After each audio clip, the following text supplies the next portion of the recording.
Sabres game night, and they are down in Florida to take on the Panthers. Puck drop at 7, pregame at 6, both, of course, right here on WGR.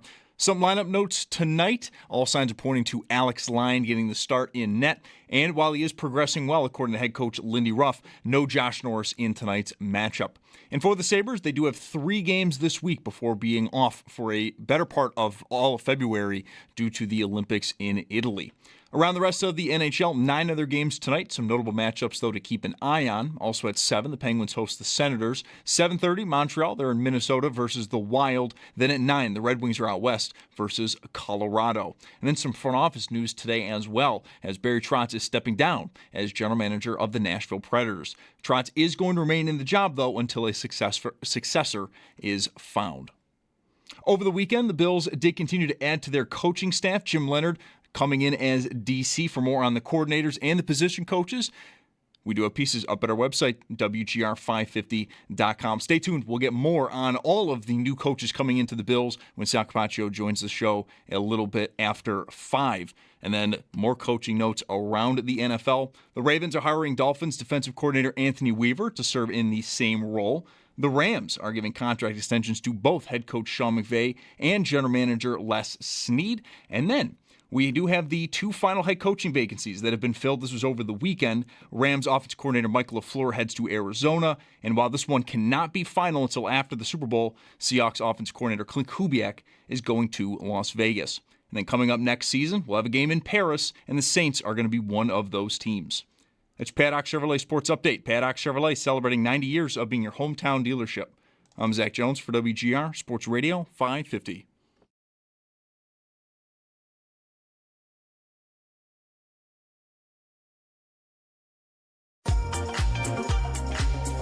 Schopp. Hey, put a little. I never get this line out the first time. It's not even good.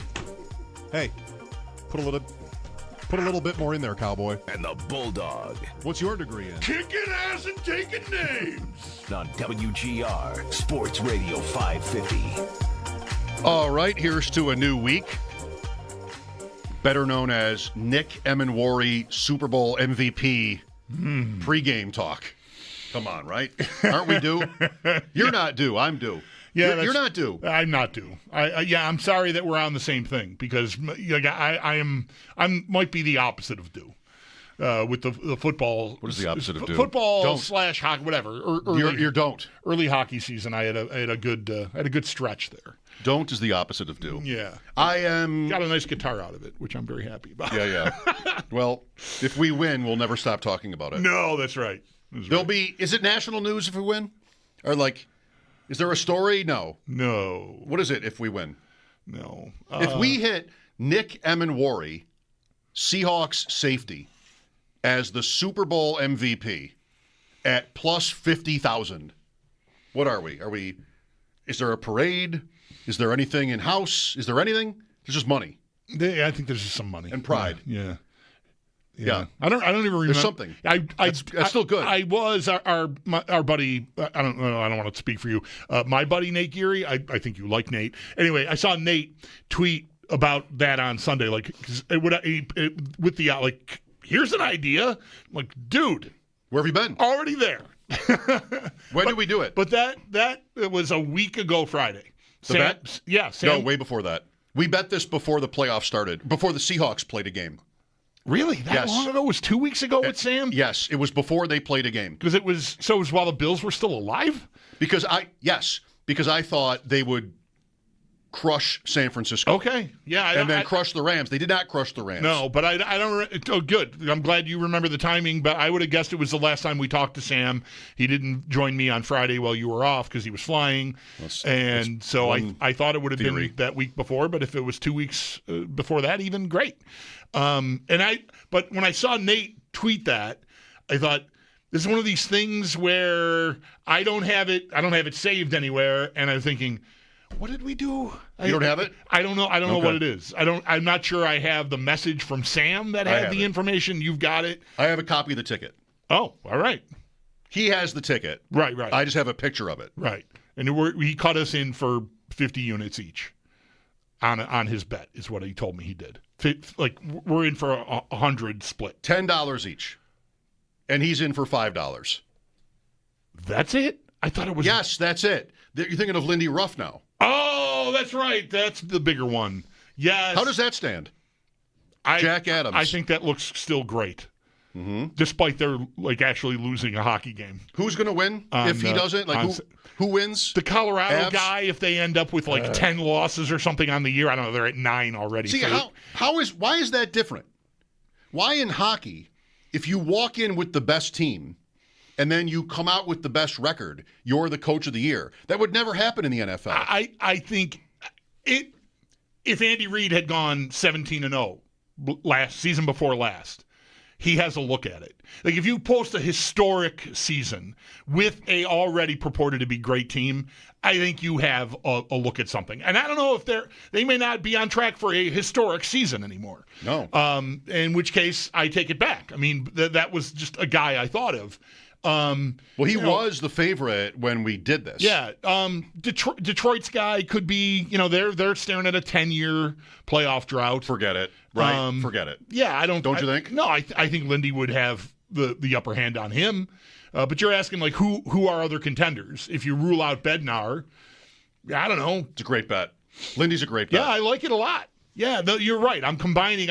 So I have no idea what we did with Emin then, but I trust you. If it was 10 units apiece, I don't remember what we did because I'm commingling the Lindy Ruff Coach of the Year bet each. Okay, which is half a unit, I think I would say for myself. Okay, Dan Muse, does he have a look at the Jack Adams? Sure, they've missed the playoffs a couple times in a row. Who is Dan Muse, coach of the Penguins? I think if Lindy gets the Sabres to a top 3 spot in the Atlantic Division, right? And I don't know why I'm differentiating. I mean, they could miss third. Right now, they're out of third by a point or 2, right? Because Montreal beat them head-to-head on Saturday night. I just feel like if you're that solid, instead of scrambling with everybody else for one of the wild card spots, then I think Ruff wins it. He is pret-a-porter for this award. He is made to order. He is perfect for this. The season has a third left. It's the Buffalo Sabres. No one can physically remember the last time they were good, although he was the coach. So, interesting. Maybe he has something to do with it. That also helps his case, I think. They fire the GM and do nothing to the roster other than have a goalie get hurt at the time. And they just go off. Coaching job. Every aspect of it screams coaching job. They have a couple of great players. They're not loaded with them. Like, it's not Eichel or Reinhart. Like, it's not that anymore. Check. Like, I think it's in a great spot for him to win. And Travis, I listened to you and Travis on Friday. I read the article he wrote, which couples the Sabres and Utah. Frank, the story is Utah. So he's got these two teams, these woebegone franchises. Amazing, as I tweeted, you can even say about any team ever, decades of organizational futility. Like, how could ever a franchise, maybe like the 40s Cubs or something, decades of organizational futility, but that's accurate. The Sabres and Utah. Arizona. Yeah, right. Yeah. So, like, maybe it's them too. They're in a better position for playoff odds than the Sabres are, but they don't have near as many points. I don't know. I went to Saturday's game. First time really feeling it. I was in there with my daughter. We were on the glass. Absolutely not only surrounded by Montreal fans, but and I mean this mostly as a compliment, although one guy almost punched me out at one point. Oh, great. I mean, I had a weekend of that. We'll get to it. Mostly, I mean this as a compliment. It's just like these people were crazed, not just wearing a Canadiens jersey, but they were.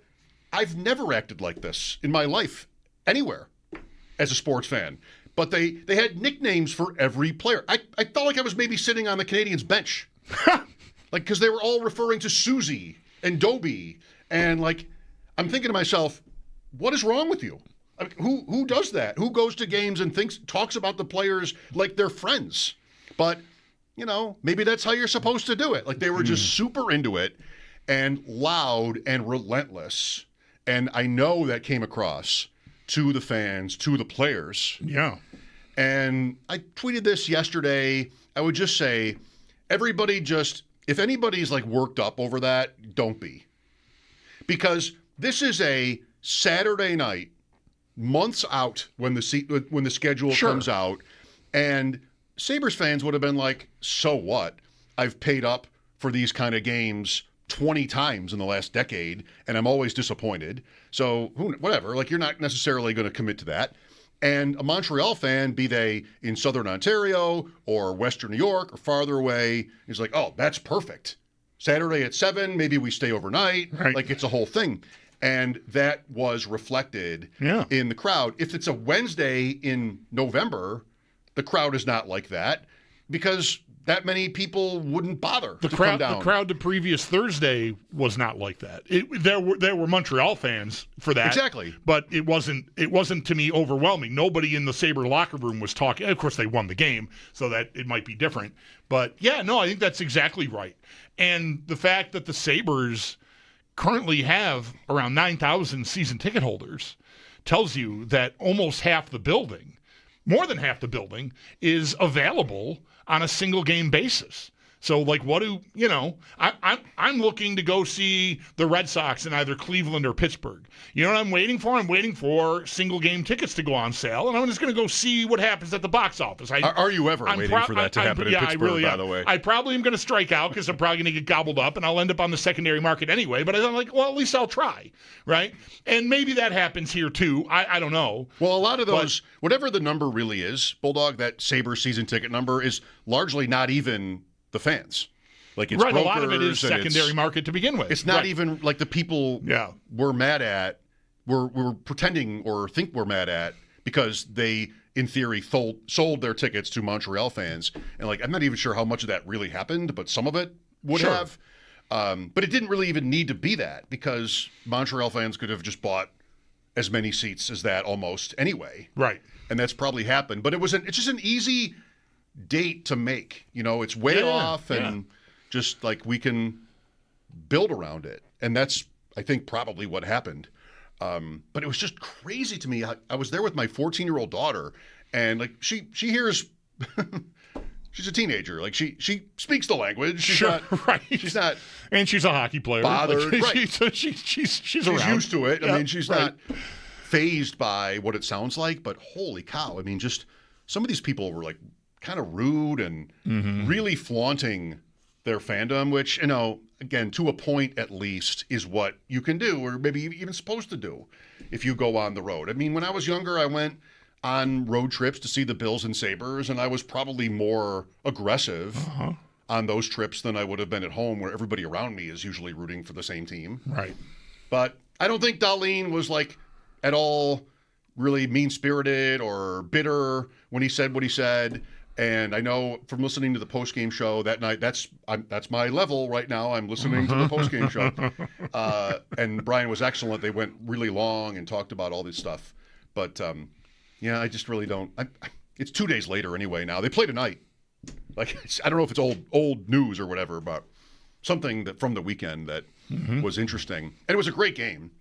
You know, absolutely was. Yeah, very even game. These 3 games that they have played recently, I don't remember the earlier game in Montreal. I really don't. I mean, I could look at the stats and whatever, but these 3 games that they've played in just about a little more than 2 weeks, to me, have been 3 of the best games I've watched all year. And I watch a hockey game every night. I often do watch Montreal if they're playing and Buffalo's not, because I like watching them play. And I also happen to think it'll be informative at some point, because I think they're going to be, like, if these, right now they are 2 of the hottest young rising teams in the league. And so that could be something that we're talking about for hopefully 5 years or more with the current crop of players that they've got. So I like watching them, and it's a perfect match. Like, it's just everything that I want, and it's even gotten a little bit nasty at certain points. Like, it's not brawl nasty. I don't necessarily need that, but there's animosity there. I think that both teams know what the other is, and that they're a little bit of the Spider-Man meme right now. Not that Montreal's been in the desert like Buffalo or Detroit has been, but still, like they haven't been a contending team. Even that year they made the final, and it was just out of all the Canadian teams. That's an asterisk if there ever was one. The world tried so hard to get Canada a cup for the first time Right. in 30 plus years, and they still couldn't make it happen. Didn't happen. So Florida tonight, Tampa tomorrow. Would you take 2 points? 2 points I think would be a good job, but You want to? I want 3 of 4. Like, can I get an overtime loss? Anybody would take 3 or 4. Yeah, right. I don't think I want to sign for 2 out of 2 points. What if you got 3 but a Patriots win? Would you take 3 and a Patriots Super Bowl Yeah, the win? Patriots win isn't going to mean anything to me. All right, so that's out. That didn't That matter. would not. That didn't work. That doesn't. I'm not going to cross over like that. You don't care if they win? No, I care if they win, but the Sabres. I don't want to make it a transactional between the Sabres results and like I definitely don't want New England to win, but I would take 3 out of 4 points in a New England Super Bowl win. I don't care. Okay. What if? And the reason I want to say I wouldn't just take 2 is Tampa just played this long, drawn out shootout, eventually outdoor game. Their next game is tomorrow night against Buffalo. That to me is a distraction waiting to happen. And I've got Florida, who still is missing kingpin guys. I mean, they've got Matthew Tkachuk back, but they're still down dudes. Marchand and Barkov to be the Barkov for the year. right. I mean, he's skating again. He may get back at some point, but he has not played a single minute this year because he got hurt in August or September or whatever, early. Camp, yeah. So I'm 8 points up on Florida right now. Like, I know who they are. And they beat one of the few Sabre losses here recently. They beat them here in Buffalo a couple of weeks back, or maybe a little longer January 12th. than that. Okay, maybe. thank you. So I don't want to just settle for I'll just take a split. I feel like I should be able to get Tampa. Really? Coming off of that, the emotional high, the big comeback, and the goalie fight and everything. Like, I don't know. Well, the Sabres have tonight's game to go through first. That's right. So they'll have their own bumps and bruises. Adversity tomorrow. Yeah, sure. You watched last night? I did. Yeah, I watched. Yeah. I thought about it. I watched like a moron. Here we go. I saw 6:30 as the listed time for the game and thought, okay, well, 6:30, I know that probably means 6:40 or maybe even 6:45. It's a big special event game. So I waited until the golf was on. That was pretty anticlimactic, but I still watched Justin Rose. Just, had a great week, wire-to-wire win for him at age 45 at the Farmers. And the Farmers. See how casual they can just say what tournament? I'm the Farmers. I'm that guy now. Anyway, Waste Management this week. What is it about golf that makes you that way? Because you would never just sort of name NFL stadiums or NHL arenas by their corporate names. It means you're paying attention enough to hear Jim Nantz say what the name of the tournament is enough times that it penetrates to the point where I'm just regurgitating it I talk about watching the golf. You got to go with the course name instead. Okay, well. Torrey Pines. Well, you do you, I guess. But yes, Torrey Pines. Yeah. Anyway. But anyway, 6:30. All right, 6 o'clock, I'll turn on the pregame. It was an hour. They didn't drop the puck until after 7 o'clock. Now, I don't know. I wasn't taking notes, so I don't know if there was some technical problem or legit, like a problem with the ice or something or what, but they never said that. And a 6:30 start time was after 7 before they dropped the puck, which was annoying because the pregame show was unfortunate, I would say is one word. You said something about pirate costumes. They were dressed. They had Mark Messier. Right? To say nothing of Steve Levy and PK Subban, but like Mark Messier dressed up like a pirate. You think he should be above that? Yeah, I do. I think Post Malone should be above that. Like, I don't know. What are we doing here? And not only, I thought it was just for maybe a segment because they were on the pirate ship, and it turned out that the whole thing had a big pirate motif. The team introductions were pirates. It was a pirate. That maybe for a segment. No, they had pirate outfits on all night long. Pirate. The poor Mark Messier, one of the greatest figures in NHL history. Credit to them for not being above it. But credit to them. I thought the whole thing was preposterous. Marks down. And I was annoyed because I thought, I'll just watch this for a little while. And it turned into an hour, which was, tough. But anyway, you imagine I did watch the game. If they just told us, like, you guys are going to wear pirate costumes today. We are streaming. Right. I mean, listen, 3 words, no. Right. I don't care who you are. Messier, Subban, who else? I don't even care who. No. Steve Levy's the host. Yeah. Listen, no. Right. I'm not putting on a pirate outfit. I'm not doing this. Get someone else. Yeah. So, anyway, yeah. Puffy shirts? Dude, yeah. I mean, fake tattoos? Messier might have had an eye patch. Eye patches? It was incredible. Yeah, it was really something. Terrible. But the game itself was kind of like a dud for a while. And then, the goalie fight happened and Tampa mounted a huge comeback and it turned into a great, maybe the best outdoor game there's ever been. I mean, went to a shootout and was really, really competitive and fun. And unfortunately, nobody won in regulation. Right. Well, I almost want to say I couldn't be more excited for the next 2+ months here. I really do feel excited, and I'm totally into what the Sabres have pulled off so far, and I loved Saturday night. It's how I am. Like, maybe literally somehow I could be more excited, so I don't want to say I could not be more excited. Mm-hmm. But I'm really into it. And I think we have the deadline coming up. They have a young team. Montreal and Buffalo are the 2 youngest teams in the NHL. Maybe that's going to be a playoff series. That'll take you back. I mean, there's just so much to look forward to here, hopefully. I just hope their goaltending is actually good enough.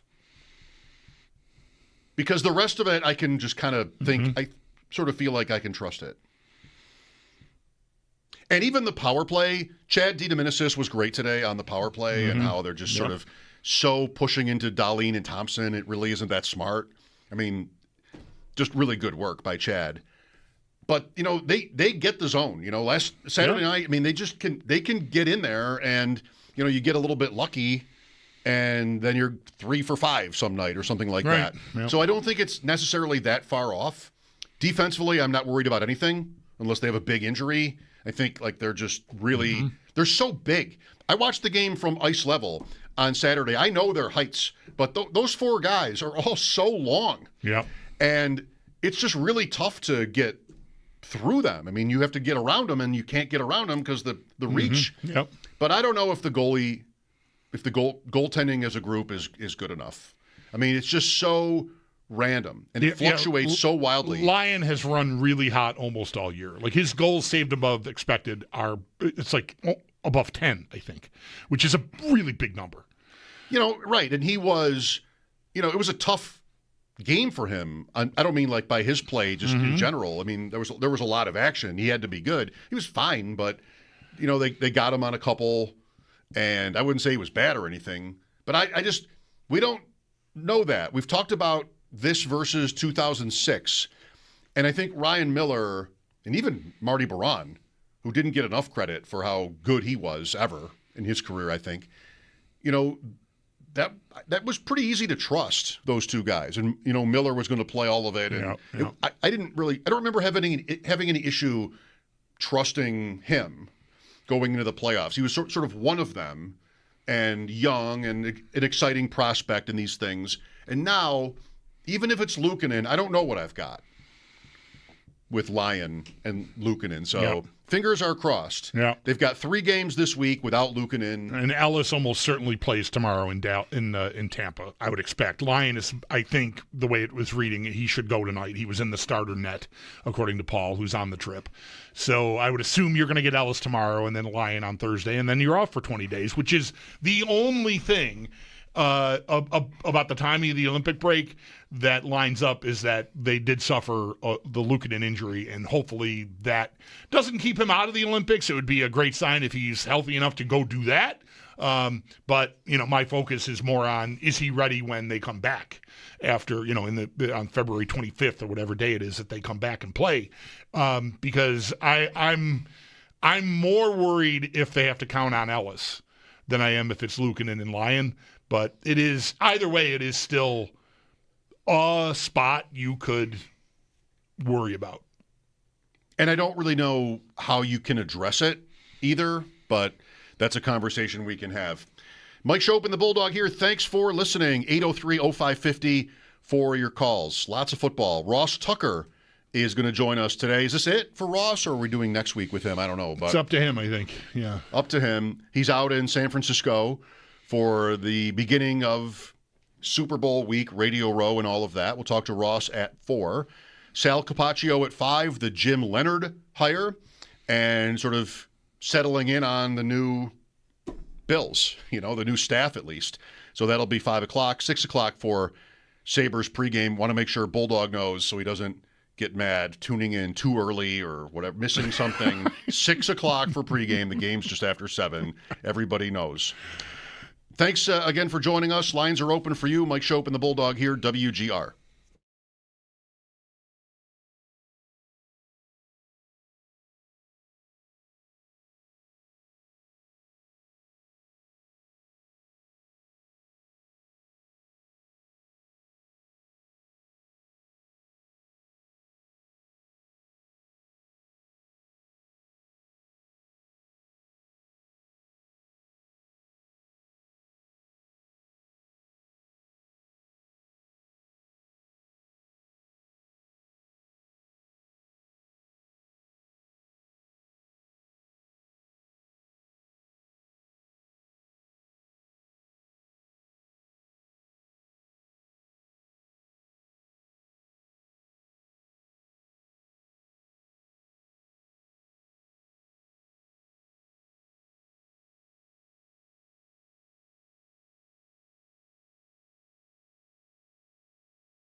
I am always looking for ways, trying to be creative, whether it's with the cap, contracts. We made some aggressive plays at the trade deadline to try and get something done. We couldn't get those teams to want to truly engage with us. But, yes, if there's an opportunity that I can make work with all that, I wouldn't hesitate to be aggressive. Bills GM Brandon Beane with Josh Reed. I saw Brandon on Saturday night. We chatted for a while. Define a while. 5 minutes. That's a few minutes. We covered a few different subjects. It's not a while. Really? Yeah, a while. I can't get away with that? A while sounds more like a. Why are you in my way? I don't know. I'm just trying to. Somebody's got to be the police. A while. 5 minutes. A few minutes. You can get a lot covered in 5 minutes. Yeah. Not that this show is any indication. But a while sounds like you're huddling somewhere. No. So. Brady, Beane, Derek Boyko, Kevin Kearns, Peak Welly. Wow. I had a few minutes with those guys. I'm going to the game Thursday. Are any of them going to be there? You have to ask them. Tell them I'm going. I want to meet everyone. No, it's all right. Just kidding. No, that's cool that you got to a little time with everybody. I did a radio show before you and I met with Rob Johnson in Rochester when he was at some point, right? He was the week to week starting quarterback of the Bills. It wasn't just he would start a week and then get hurt or get pulled. He did have a run. Yes. 98 in there. So I did a weekly show with him. 98 he started the season and got hurt, and then Flutie took over, and then in 99 he famously got the playoff game, and then 2000 I think he was their guy. 2000 I was here. Okay. So it wasn't 2000, but whatever it was. He and we did a radio show, and he was on the phone for an hour on a Monday night, and he was not polished really, and I don't think he was that into it, and he would sometimes be heard eating during the show. People complained about that he wasn't more forthcoming or more better prepared or more into it, whatever. So I went to a Sabres game one night around that time, and I was in a suite next to where Johnson was. And he was in a suite, right? He was next door, and I introduced myself to him, and I thought of that because here I am, I've met Brandon Beane, but not Brady before and some other guys. And it reminded me of that, meeting Johnson in the suite at a Sabres game. So I just sort of brought that up. And Beane said he'd never met Johnson. He knows who he is, obviously, but he'd never met him. And I'm like, okay. And I mentioned how he had that website, his website where you can sort of learn to play quarterback. Super Bowl champion, and it Rob said Johnson. Super Bowl champion or Super Bowl winner.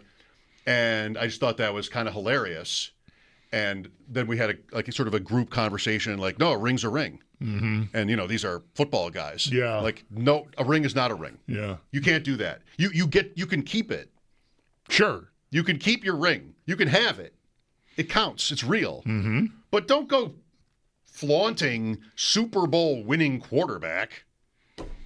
Yeah, no. You can't do that. Not unless Cannot. Bledsoe in the first Patriot year. Yes. They win in Pittsburgh. Is that the AFC title game? Yes. And Brady gets hurt there. Bledsoe goes in, throws a touchdown pass.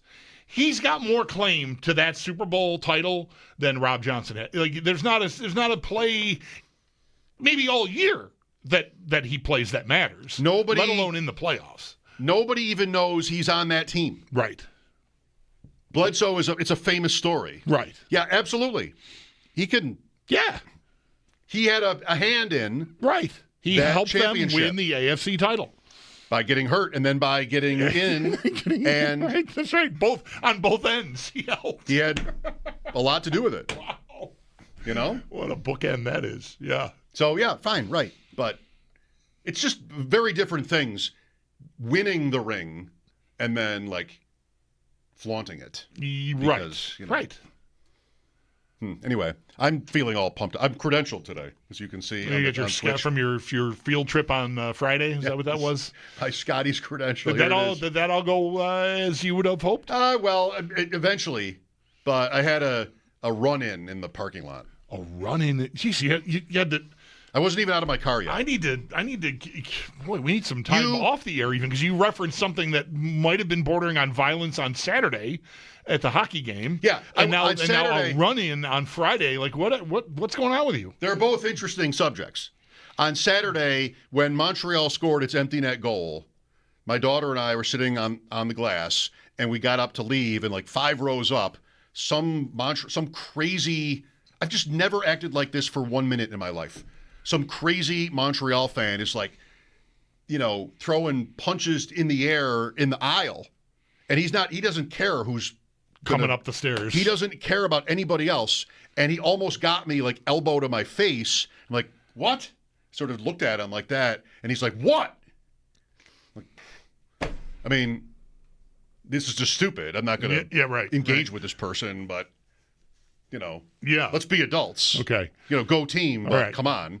So that's all that was. I almost got sort of like that's a brief altercation, but there wasn't like there wasn't a situation that escalated. Okay, there were a couple times with the people behind me. I did say something like just when they're just rude or they don't know something. Then I'll stick up for the Sabres or Buffalo or myself, whatever it is. Mm-hmm. Friday was a weird one. So I'm driving up to this. The Scotties Tournament of Hearts. I know you watched Anderson last night. I didn't see how it ended. I got to watch tonight. I just spoiled it. Tape delay. And tons of snow. It was a sunny, cold morning, so it wasn't like it was bad conditions, but just so much snow, just like it would be here. Parking lots were constricted. I mean, there's just not as much room. Right. And I'd never been to this place before in Mississauga. I pull in. And I start following, a couple of cars into the parking area. Most of the area to the left, farther from the arena, is open. I'll just see if it's like an hour in advance. I'll just see if there's something, closer to the arena.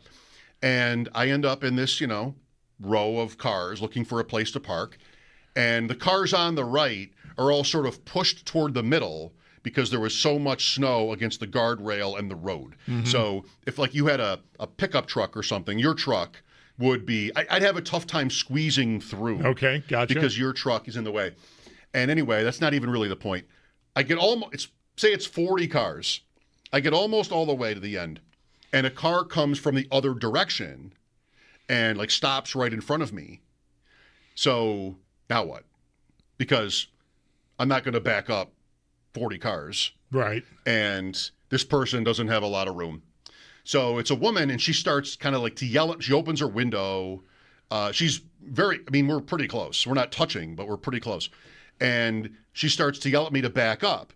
And I sort of keep looking behind me like there's just no way I can do it. It's too tight.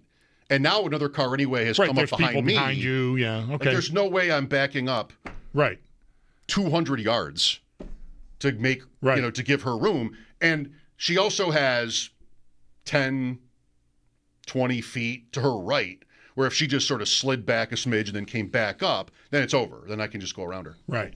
But she didn't want that. She wanted you to alleviate the situation when she had at her disposal a much easier solution, it sounds like. Yeah, I mean, I thought that was clear. Yeah. I thought that was clear. Yeah. Especially when cars are coming up behind me. Now I have no right. move. You're locked. Nowhere to go. Right. So now she gets out of the car. Oh, boy. And comes up to my window and starts to scream at me, you idiot. All this. Mm-hmm. Just back up. I'm like, ma'am, people should be proud of me for this one. I didn't escalate it. Good for you. There's nothing I can do. And see that space right there?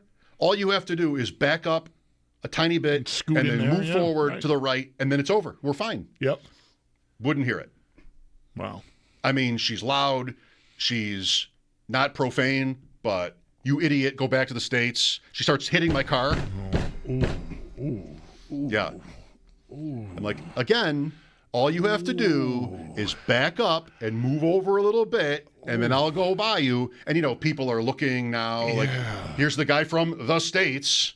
Uh-huh. It's just going to get worse, right? Yeah. So, oh, man. I'm just like, nothing I can do. The car behind me somehow got out of there, so I did have... Oh, okay. I think it should have been like a challenge on a reality show something if I could have backed up all the way through that space, though. Like if I could have done it successfully without hitting anybody or another car, I should have won something. Like I just was not please just move to the side, and then I'll go by you, and this will be over. Maybe that's how I sounded. Maybe that did sound a little patronizing. But it was so obvious that this was the right solution to me. So eventually, 10 minutes later, longer than the bean. Right. Chat. Yeah. It took longer than that. This is a while. Yeah. Stories from my weekend. This took a while. Yeah. It took a while. Yeah. And, people are still sort of filling in and parking, and they're going to the event. Right. It's, just here it is.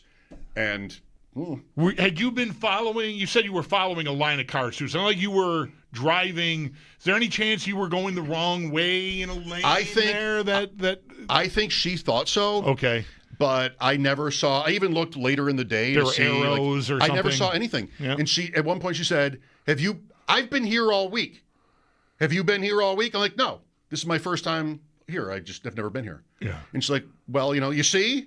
Like, well, honestly, what does that have to do with anything? Right. Yeah. Like, I didn't know where I was supposed to go. I guess maybe I got this wrong, but it really doesn't matter right now. If you could just move a little bit to the side. Which you can very easily do. Yeah. And, you're being Is it possible so friendly. that she didn't realize how much, because, if you're driver's side perspective over there kind of thing. Okay, I'm just trying to find some, She wanted to fight. Yeah. She just wanted to argue and be mad at America, I think. Yeah, well. And there was someone else in her car, and I would make eye contact with a younger woman and be thinking to myself, she knows I'm right too, right? Like she knows the person she's riding with is nuts. Hopefully. I want to have some corroboration there. I'm there alone. Right. Like I want somebody to sort of understand that I'm right here. It's disappointing. For the benefits of having a radio show. It's disappointing for you that your assessment of the situation was you had nowhere to go, but the person behind you, maybe with this woman watching, managed to extricate themselves instead of be there to sort of support you. Like, no, that's right. Ma'am, there's nowhere to go. I have a bigger car. We're stuck. That might have been a smaller car. Yeah. Not as much of a distance to cover. Yeah. I don't really know what happened there. Yeah. But eventually she stood down and eventually moved she over. Did. Yeah. After she got done hitting my car with her fist, then she got back in her own car and sort of like, I mean, you knew she was furious. Yeah. Wow. And then I just sort of waved and that was that. And then you went to the Scotties. And then I went to the Scotties and I looked for her. I can see her face. Sure. Yeah. But, never saw her. Fortunately, probably nothing ever. Well, it would have been nice if you guys could have, made peace over a cup of hot cocoa or something. That would have been heartwarming. Yes. Been a nice story how, a little bit like, Rocky IV, if I can change and you can change. Fences were mended. Right. Our countries are friends again. Right. Well, unfortunately, I can't bring you that story because that is not part of the story. Mike Schopp and the Bulldog here. Ross Tucker, who's out in San Francisco. The Super Bowl is Sunday. He's out there for that. And we'll talk to Ross at 4, Sal Capacio at 5, Sabres and Panthers from Florida. Pregame at 6. This is WGR.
We've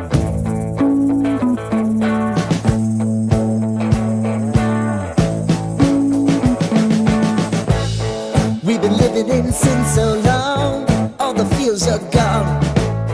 Fella stopped me on the street last night, said everything's alright. Roller coaster, make it through the day upright. It seems your meal ticket is gone, but life goes on. I could never imagine something better. Yeah, right. Now you're cooking on high heat in the middle of the street. Roller coaster, take me to a better time. Let's go!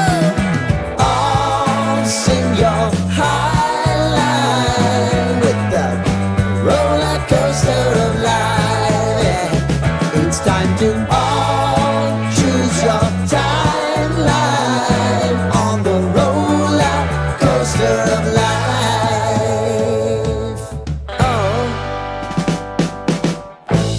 You seem to easily forget how to place your bet. When everyday life gets you down, you gotta steal the crown. Got to own it. Don't bitch and moan about it, please. God forbid you scrape your knees, and it's nothing to sneeze at.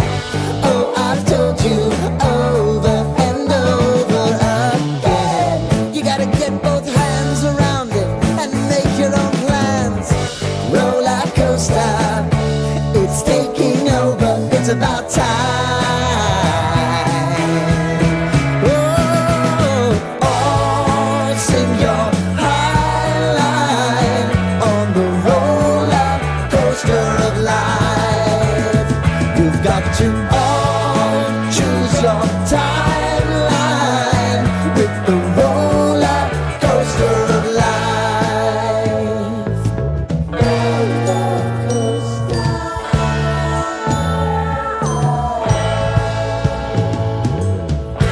I want to go down the rabbit hole, down the rabbit hole of life.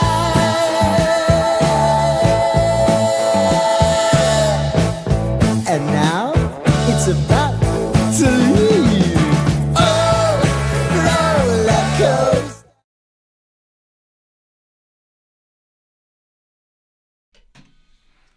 What time of year is it? Well, we had our first weekend without football in a long time. You get to the preseason, even that Hall of Fame game, you sort of want to get a taste of it. Yesterday, were you missing it? I was. What season is it? It's golf nap season is what it is. I squeezed in a very effective, well-executed golf nap. First one of the year. Turned on the golf, and the scoreboard was on the screen when I did it, and Justin Rose was ahead by like 10. Yeah. Maybe 8. Yeah. Like, that is such a bummer. It's not close. Right. I don't care who the players are, but I want it to be close, and if it's like this, like, it's not interesting. So the golf didn't keep me. But I did get to college basketball. All right. Yesterday. I was watching, who did Alabama play? Florida. That was on where I had lunch. Carlin versus Nate. Right. 100-77, by the way. It was 10. The lead was 10 for Florida when I turned it on. Honest to God, we ordered a couple beers and got sandwiches, and the next time I looked up at it, the lead was 20. It just escalated quickly. I think I'm just going to get into Florida because of Carlin. All right. And see if they can't go back-to-back. Just, yep. I need a team. And that's not easy. You can't fake that. I've tried that with other sports through the years. I tried that with Syracuse during one of the lockouts or something, right? Your famous when that was, and I don't remember. Dalliance with Syracuse. There was maybe no hockey, and like, all right, I'm going to get into Syracuse basketball. And I even went to a bar to watch them play Duke one night, and people brought the White Hots. It was a whole thing. It didn't take. No, you can't. It never does. You can't pretend that sort of stuff, right? But if you have a friend or if you have a kid on the team or something, then well, that's it's sure. just going to happen. That's right. The best I could do is Jeremy cares about Syracuse basketball, and Sal too. But I was out with him for this Duke game with the White Hots I'm thinking of, and yeah, it wasn't sticky at all. What is the White Hots? Is that like a Syracuse? I think yeah. There was a like Wisconsin. The Zweigels something. There was some sausage connection piece. Yes, sausage piece. There was a sausage piece. Yeah. Well, that wasn't enough though. No, Turns out, no, that was not enough. No. Now, if Jeremy was on the coaching staff, it might be different. Right. Like Carlin. I mean, he's been on the show. Yeah, that should stick. So it's that sort of transition time, college basketball, college hockey. The Beanpot starts tonight, all right, I believe. However, according to BetOnline, the top 10 favorites to win the NCAA title are not Boston area schools. The highest in hockey we're talking in about. hockey. All right. The highest favorite, the biggest favorite to win the NCAA hockey championship, men, from the Boston area is Boston College at 25-1. But there are 10 schools above that, topping out with, do you know? I do not. I've not. I see it maybe every week, but I have not paid these odds. Yeah. Well, I see like the top 10 or the top 20, whatever. Butcher-Gross often retweets it, and he often does his own rankings. I usually look for like. We used to have a friend at Cornell. We knew somebody at Quinnipiac. So my eyes go there, and those teams are listed, but they're not the top contenders. They're like in the middle somewhere, like 10, 15. Anyway, Michigan State. Okay, yeah, is the favorite at 4-1. Western Michigan. Hey now is 10-1. All right, the Broncos, I think. The Bronx. The Bronx. Yeah. The Bronx. Oh, I think. Okay. No. Oh. All right. No second O. All right. I think. Is that the school? The Bronx? Yeah. It's one of those two. That's their nickname is, it's a horse. It's a horse. I believe that's what that means. Quinnipiac is 14-1. Better odds than any Boston area school. That's Connecticut. I don't have to tell you. Yeah. You're Mr. Connecticut. Yeah. Over here. So, yeah, the Bronx and Quinnipiac. All right, cool. The Sabres have a guy, Sturback, I think is the prospect's name at Michigan State. And I got, I don't know. I don't want to say we got a guy that was trying to recruit Owen to UMass is on staff at Michigan State now. I think he went from UMass to Michigan State. Okay. So I guess I should root for Michigan State. Hawaii I don't have a better idea. Is 18-1. Although his partner from Nichols is a goalie on Boston College. Maybe I should pay attention to that. Look out for Hawaii. Oh, wait, what? No, I was just kidding. There's no Hawaii in this. Yeah, Maybe there is a team, but I like to think I'm a good listener, but I guess I missed that the first time through, and good thing you said it again. But it's a joke. No Hawaii. So I was right in to this have case. ignored it. I should have ignored it. You should have continued to ignore it. I would have had to bring it back up though because I said it. Yeah. Well, and then I would have had to explain it. Well, that's actually what happened. We've covered it. I helped facilitate that. Ross Tucker coming up next. Mike Schopp and the Bulldogs, Sabres and Panthers tonight from Florida. Pregame at 6 here on WGR.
Sabres game night, and they are down in Florida to take on the Panthers. Puck drop at 7, pregame at 6, both right here on WGR. Some lineup notes tonight.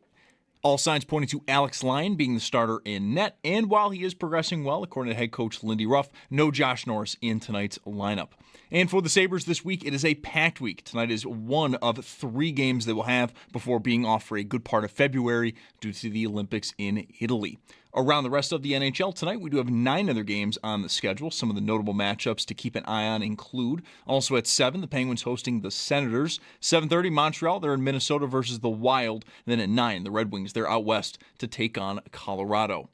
To the Bills, they had themselves a busy weekend. They continue to add to the coaching staff. Jim Leonard, the latest name, he comes in as DC after serving as the assistant head coach and passing game coordinator last season for Denver. There's also a number of position coaches coming in as well. And so for more on all of the coaching changes, we've got pieces up at our website, WGR550.com. We'll also get the latest on the Bills when Sal Capacio joins the show at 5. And then some other coaching notes from around the league. The Ravens are hiring Dolphins defensive coordinator Anthony Weaver. He's going to serve in the same role with Baltimore. And the Broncos, they are promoting quarterback coach Davis Webb to offensive coordinator. Webb has been with Denver since 2023. That's your Paddock Chevrolet Sports Update. Paddock Chevrolet celebrating 90 years of being your hometown dealership. I'm Zach Jones for WGR Sports Radio 550.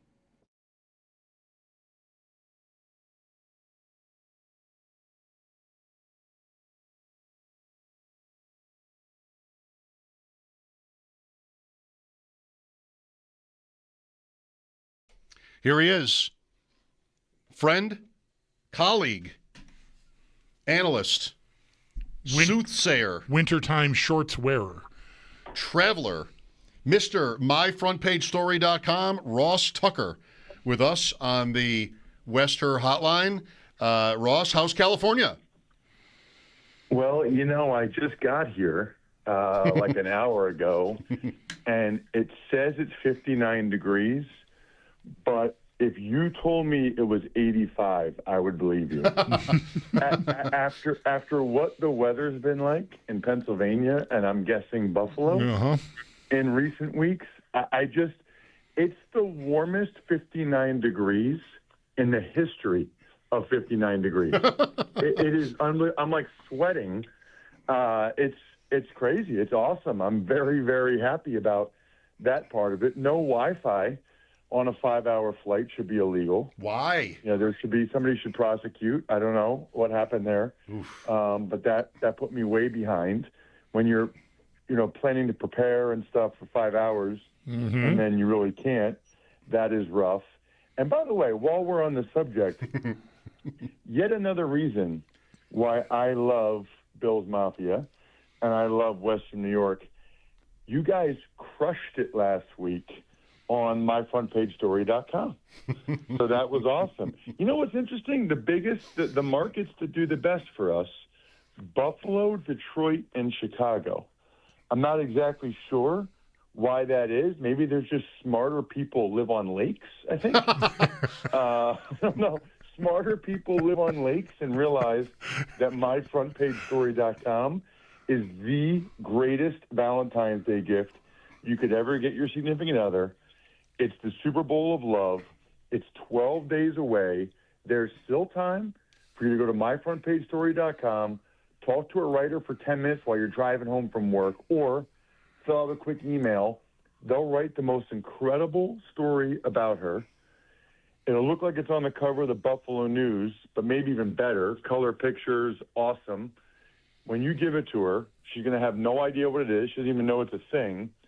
And she's going to tear up almost immediately when you tell her you had a story written about her. And then, and it wasn't by Jerry Sullivan. And then when she continues to, you guys like how I just throw little things in every Jerry just catching a stray. Yeah. Or not yeah, really, you like whatever. How I just throw stuff in there every once in a while. You got to do. keep the people. You got to keep the people like engaged. Oh yeah, he's definitely talking to us. This is not some commercial. He just mentioned Jerry Sullivan. At any rate, it's incredible. MyFrontPageStory.com. Make sure you tell the writer or put in the email. I just never thank her enough for all the little things she does. That's when they cry. That's the tearjerker right there. That's the money line. She will cry. You will win. I'm going to make that the motto of the company. She will cry. You will win. And not Bulldog, like she normally cries, like good tears, happy tears. MyFrontPageStory.com. I like how I'm singled out here on that. No, Thank you for I do that, too. Ross. Really. I think really, if you want, dude, there's a better chance that you're less of a lover. we'll spend the rest of the show, analyzing that. I think if you really want 100, like the proverbial 110% performance, get Sully's name in the article.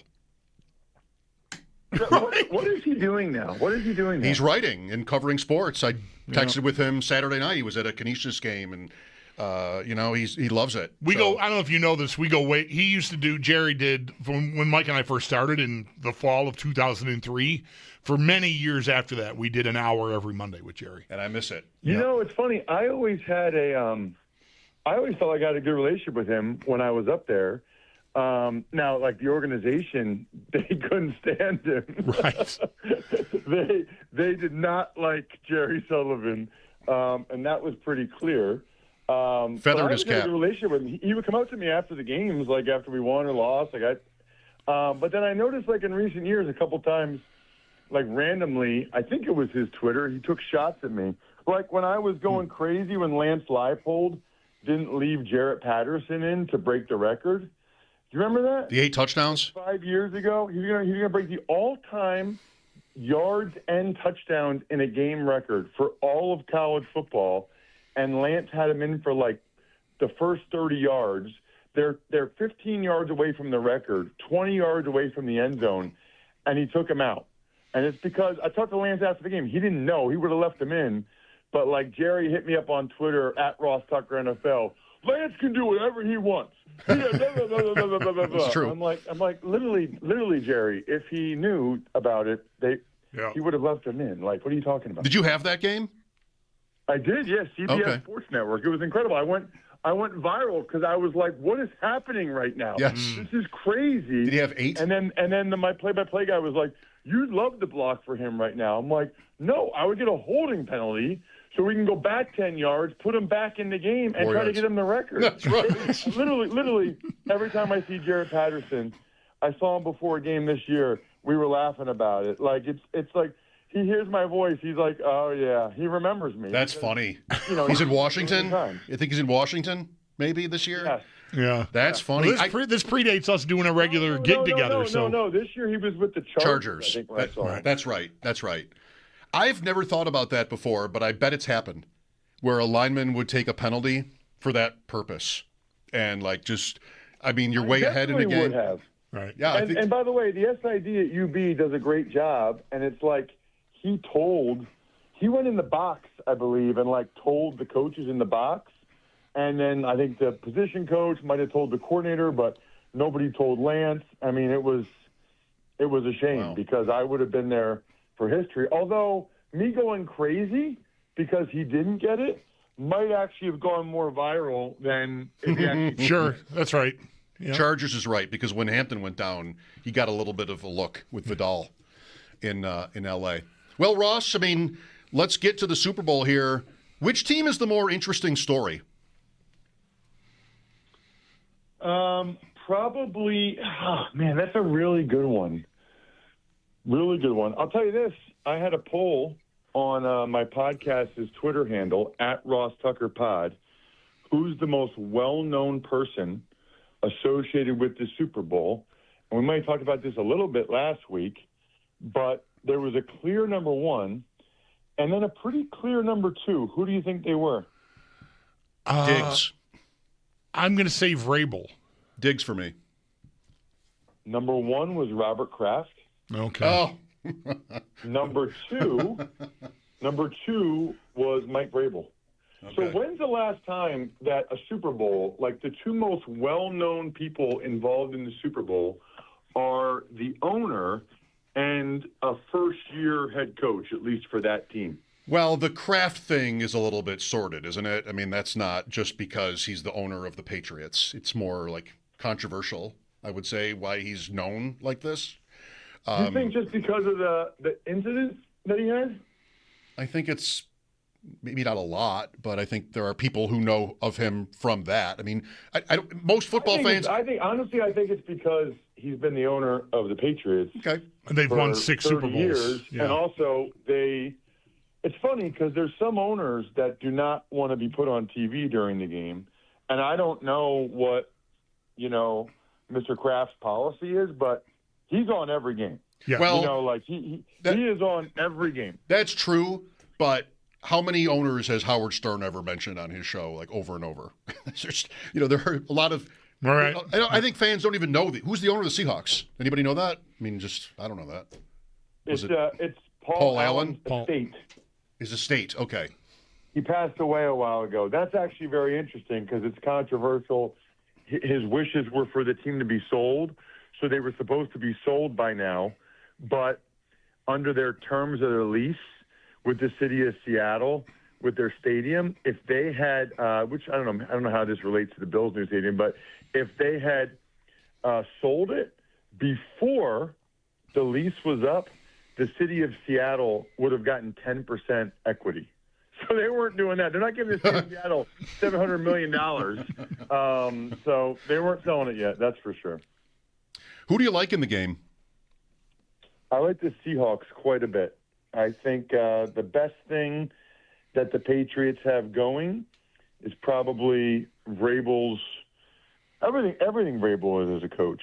The motivation, the game management, all those things. I think he's really, really excellent. I mean, it's always kind of crazy. I mean, first of all, I played against him a bunch. Then we were teammates for a while. And it's interesting how good of a job he's done. I didn't even know he was going to get into coaching.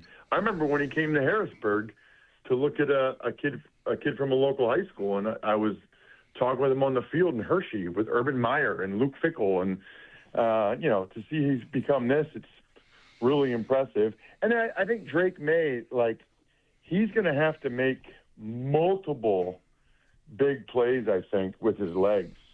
I don't really see a great path for them to win if he doesn't do that. So I think he's going to have to, and I think he probably will try to. But the Seahawks are just a really good. Did I tell you guys I'm calling the game? Yes. Mm-hmm.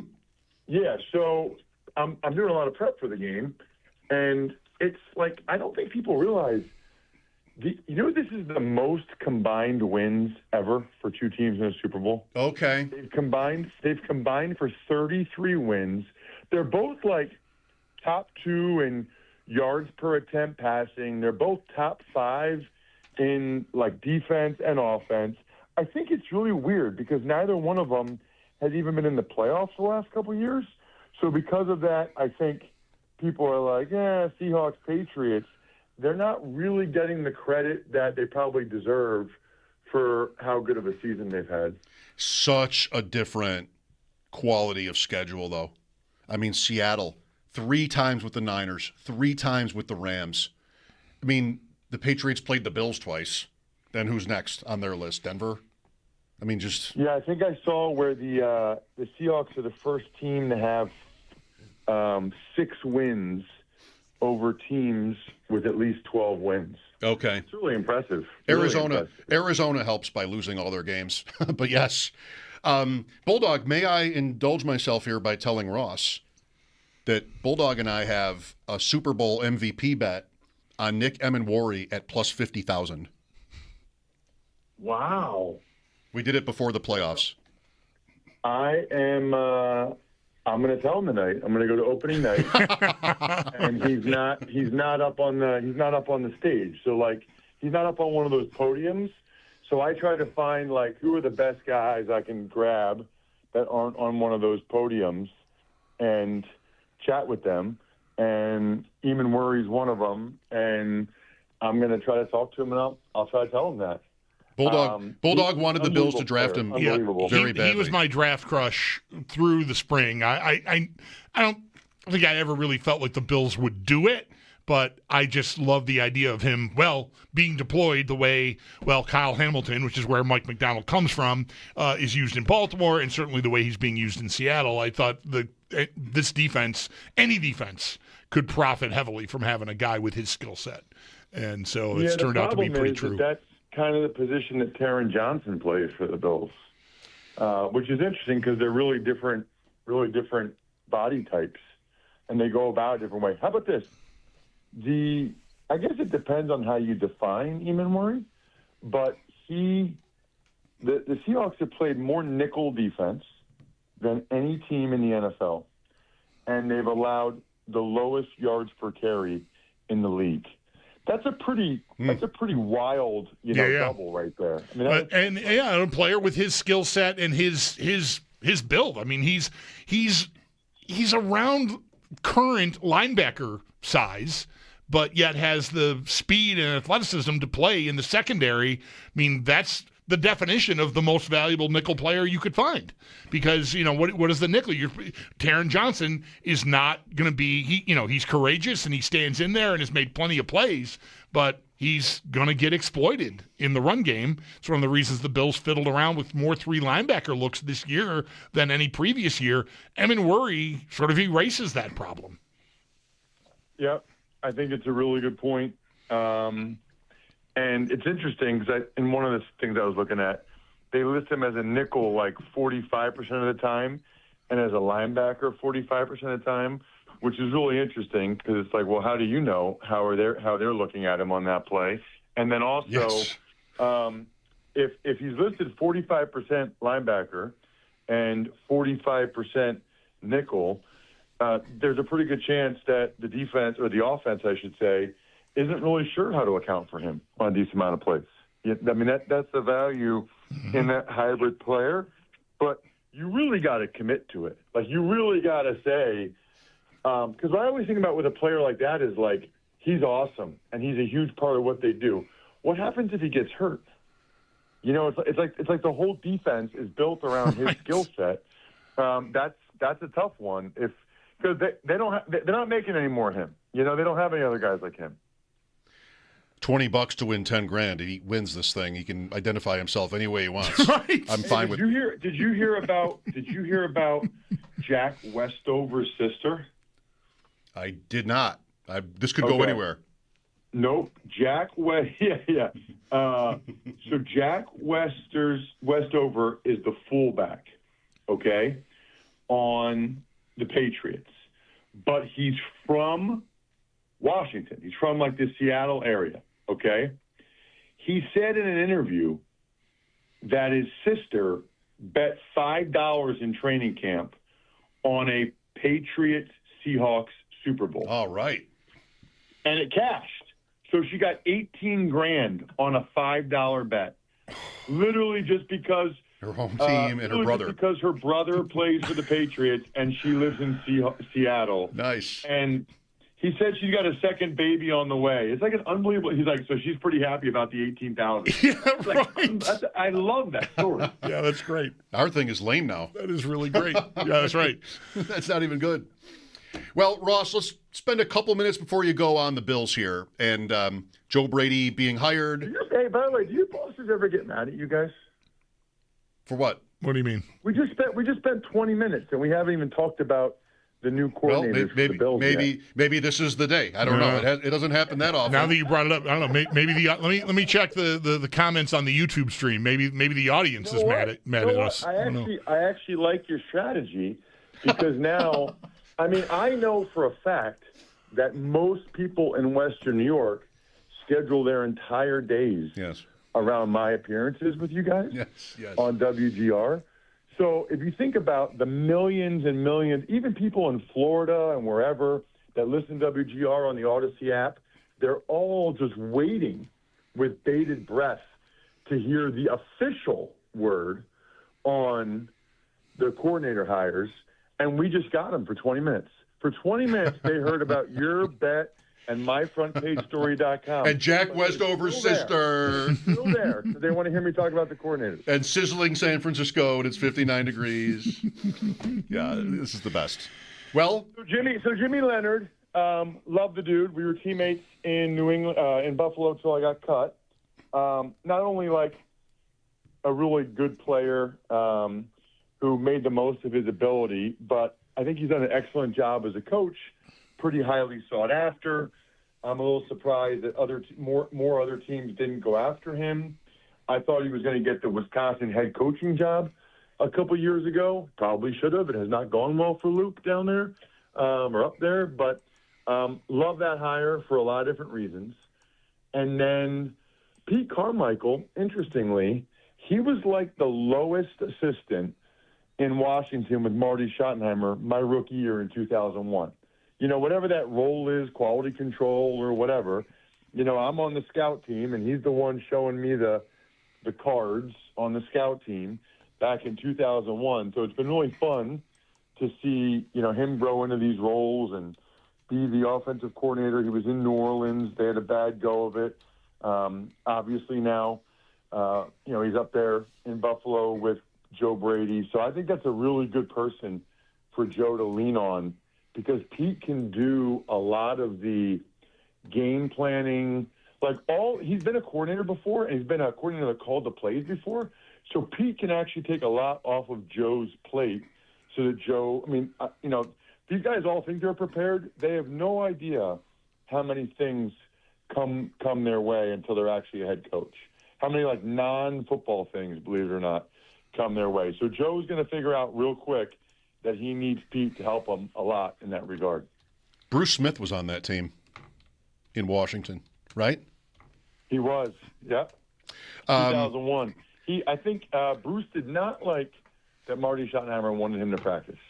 Bruce was not a big fan of that. One of these days when we have, well, I mean, we just had this conversation, but when this sort of like open, when there's time to sort of riff, I'd love to hear you talk about Schottenheimer. I don't know if you were a fan or what, but I always like hearing his name. He's just somebody I wish I had gotten to know.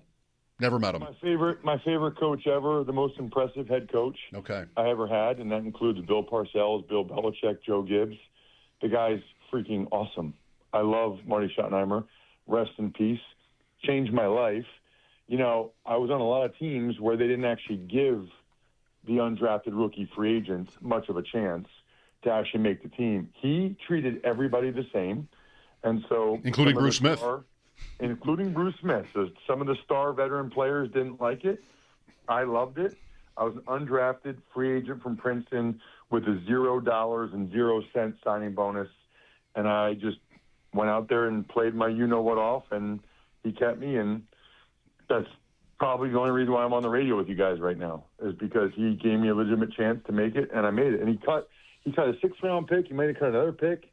I mean, he's awesome. And I'm not just saying that because he kept me. That's obviously the key component of why I like him so much. But, I mean, he could get the hair on the back of your – by far the best at giving pregame speeches of any of those guys I named. Not even close. Tremendous. We'll listen for our names if Emin-Mori wins on Sunday night. Ross Tucker with us. Talk Sport, UK Radio. Make sure you guys are streaming it. You probably can't even. It's illegal. But if Emin-Mori is the MVP, I'm giving you guys a shout-out. Who are you working with? Who's calling the game? Oh, my gosh. The viral sensation, big Will Gavin, the big British redhead guy with the beard. Okay. Have you seen him? Did he do games this year in London, maybe? Yes. I heard some of those games. Yes, and he did the Niners playoff games, and he went viral because he's got like this thick British accent, but he loves football, and he goes crazy. It's going to be the most electric booth in NFL history, and also probably like the heaviest booth in NFL history. 'Cause he's got to be over 300 pounds or whatever they call him over there, and I'm the skinny one. Kilos. I'm the skinny one in the booth. Kilos. Yeah, he's a lot of kilos. Many kilos. Ross, what a pleasure. Enjoy your week. I know you will. I will. Everybody go to myfrontpagestory.com. That was like 30 minutes. That was totally – everybody needs to make up for it by going to myfrontpagestory.com. See you, boys. Bye. Enjoy California, bud. All right. 25. Ross Tucker, Mike Schopp and the Bulldog, Sal Capacio at 5. We'll look for your calls next. We haven't gotten into the Bills hires yet today, but maybe Ross is sending the right message that it's time. We do. Lines are open for your calls. We'll be right back. Sabres and Panthers tonight from Florida. Pregame at 6 here on WGR.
Sabres game night tonight. They are down in Florida to take on the Panthers. Puck drop is at 7, pregame at 6. Both, of course, right here on WGR. In net tonight, all signs are pointing to Alex Lyon getting the start. And then while he is progressing well, according to head coach Lindy Ruff, no Josh Norris in tonight's lineup. For the Sabres, it is going to be a busy week as they wrap up this portion of the season. They'll have 3 games this week before being off for a good part of February due to the Olympics in Italy. 9 other games tonight in the NHL. Some of the notable matchups to keep an eye on include also at 7, the Penguins hosting the Ottawa Senators. 7:30, Montreal, they're in Minnesota to take on the Wild. Then at 9, the Red Wings, they're out west to take on the Colorado Avalanche. To the Bills, they had a busy weekend, continuing to add coaches to the staff. The latest name, Jim Leonard, comes in as DC after serving as the assistant head coach and passing game coordinator last season for Denver. We've also gotten word on a number of position coaches coming in as well. And for more on all of this, we do have pieces up at our website, WGR550.com. Stay tuned. We'll hear more on the latest news from the Bills as Sal Capacio will join the show in just about a half hour at 5. And then speaking of the Broncos, they have their offensive coordinator. It comes via promotion as Davis Webb goes from quarterback coach to offensive coordinator. And Webb has been with Denver since 2023. That's your Paddock Chevrolet Sports Headlines. Paddock Chevrolet celebrating 90 years of being your hometown dealership. I'm Zach Jones for WGR Sports Radio 550.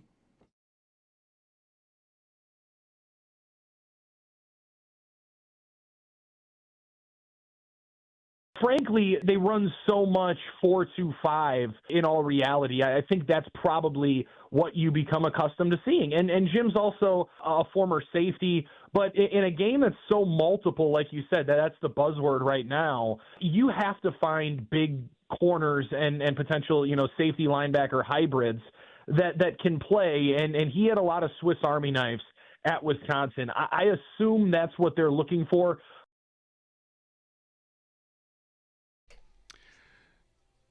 Guest of Sal Capacio earlier today, Bill Schmid, right there. Jim Leonard bringing the 4-2-5 to the 7-1-6. I see what you did there. I don't have a strong take on these hires. Like, I don't know. I think it's maybe hard to have one. I shouldn't say that, but you could have one. It's just seems fine. I think it's interesting, or am I misreading it? Like the Bills have really, it looks like they have really made over their defensive staff. And I wonder if that's more, well, this is what has to happen when we make the decision to fire McDermott. That's kind of the whole thing. So the assistants go with him and we start over. But Joe Brady did talk about some, personality traits, if you will, on their defense that he wants to be different. Just in his first press conference, it might have been the most interesting thing he said. And, even though it was like, as I say, it's always about being more aggressive. Coaches never say the opposite of that. Right. But I wonder if it's more that, well, if you fire this head coach, you are necessarily signing up for changes, like real changes to your defensive structure. Or if it's, we really want to make changes to our defensive structure. Like, I think McDermott probably doesn't go if they're all still getting along fine, because they did win so many games again. I think the personality, the friction is why he was fired more than their performance, although that could be connected.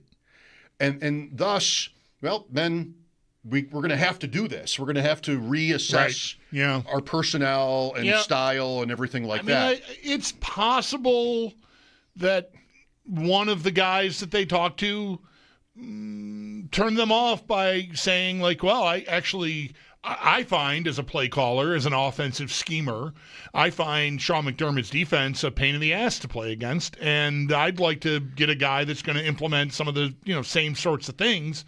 And maybe they just weren't. Maybe they were never going to go for that. I don't know.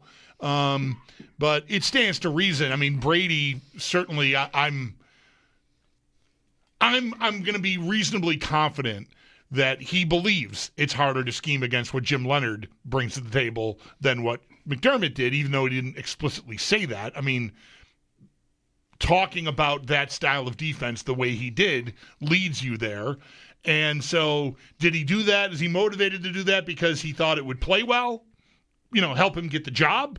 Or is that maybe it's some combination of the things? And again, I'm not saying this pejoratively. I'm merely just pointing out, the motivation could be twofold.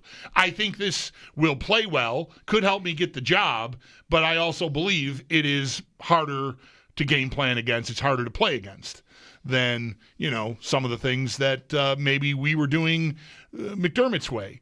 So, and maybe that is chiefly when you get to the postseason and it's about getting good or great quarterbacks on the ground, something that McDermott's defenses just have had a tremendous amount of trouble doing, going all the way back to, the first year of them becoming a Super Bowl contender, 2020. That's the offseason that we got to draft Rousseau and Boogie Basham because we got to get Patrick Mahomes on the ground. And they've never stopped, even though the name changed, right? They didn't lay a finger on Bo Nix in the game they got eliminated in. And he still broke his ankle. And so you want to, I think, set yourself apart from what has gotten you beat if you're the new guy. So I do think, the offensive coordinator is more just, and there's a lot of experience there. Carmichael's his name, also from Denver, had a long time with Sean Payton as his offensive coordinator, so never really a play caller. That fits, experience fits. I was rooting for one of the buzzy D coordinators myself because of the style point. Once Brady made it known he wants to have a defense that plays that way, well, then you kind of got to go get the guy that is known for that. And, I think it's possible that Raheem Morris or Jim Schwartz are more well-known because they've both been head coaches in the league and they've been play callers on that side of the ball, whereas Leonard is really, he's done that in college at Wisconsin and was the passing game defensive coordinator or defensive passing game coordinator. I don't know the wording. Anyway, it's a relatively new title to me in the last few years. They keep adding titles. Right. So, Leonard works. He was some defensive version, I think, of the hot young offensive candidates. Leonard was a pretty buzzy name. So landing him, when I saw that it was Saturday morning that news broke, I'm nodding. I'm mostly buying what the groupthink has been selling. He's sought after. He's going to do the thing that the coach said he wants to do defensively. He's known for that, and he's kind of a young up-and-comer, so I'm just nodding at my iPad. Okay. Fine. Yeah, good. Fine. Good job. Sure. Yep. They're always adding titles. Oh, yeah. You take this challenge, a current assistant NFL coach's title, and just add a word to it. That's going to be a thing in 5 years. Mm-hmm. Maybe it won't be exactly the right word, but there will be another tier of assistants. We just can't stop. We can't stop. Do you know the word coordinator has always bothered me? Why is that? It's too long. We really, for as many times as we refer to these coordinators, there just can't be sort of an easier word than. It's always coordinator. Well, a lot of the leader. I think a lot of the. I'm just going to say this somewhat tongue in cheek. I think a lot of the ball knowers out there talking just refer to them as OC and DC. I know, but I hate that too. That's just jargon. That's really short. It's just jargon, though. That's just sort of we're the cool kids because we know to say OC. Even coordinator, because we're ball knowers. Even coordinator itself is kind of still as ubiquitous as it seems. I think it's still kind of like a wink, wink. We're in the know kind of word. Mm-hmm. Couldn't just be master, offensive master, leader, coach. Offensive coach, defense. That couldn't work. What about offensive czar? Czar. It's a little pretentious, but it's shorter. That's right. Yeah. Just always with coordinator. It's too much, Bulldog. Football is just obsessed with its wording. This is not a problem I've ever had. Adding words. Yeah, I don't know. And terms. And maybe the days around here of complimentary football are over. Wait a minute. Let me see if I get this. My offense is good and my defense is good, kind of in tandem. Is that what we're talking about? Yes. There it is. A new term is born. what is it again? Complimentary football. I just They stop them, and then we score. Get over yourself, football.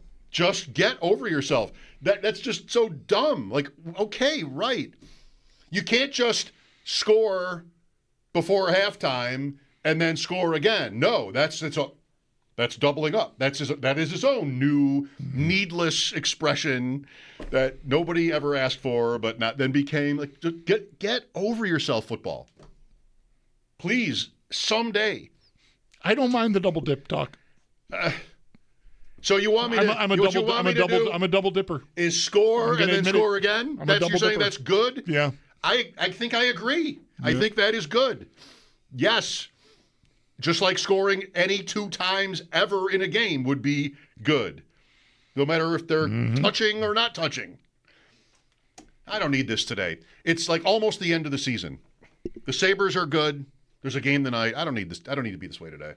Maybe it's sort of the residual effect from those confrontations I had this weekend. I honestly did not. You mentioned earlier, and I mentioned the prize and the value of the well executed golf nap, which debuted yesterday. I don't know if it's just because of the machine, the coaching search, the coordinator search, the Sabres surging.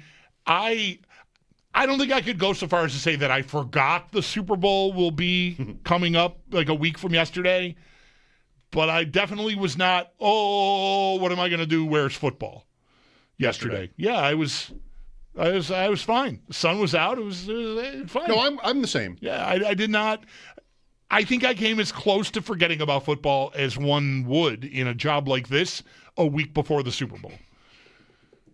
Part of that is, it's not so much the Bills process, but the Bills getting eliminated again, New England being there. Yeah. None of it feels particularly good, so I might be selectively trying to just sort of keep it over there. I don't need you in the front of my brain. I got other stuff. It's actually a little bit light out. Right. Past 5:30. Right. Yeah. Not warm, but sunny. No, not warm. Sunny. Although today, we're 59 in San Francisco like Ross, but burning up. 25 today felt like, yeah, okay. Fine. This is all right. Yep. I don't need to remote start the truck. No.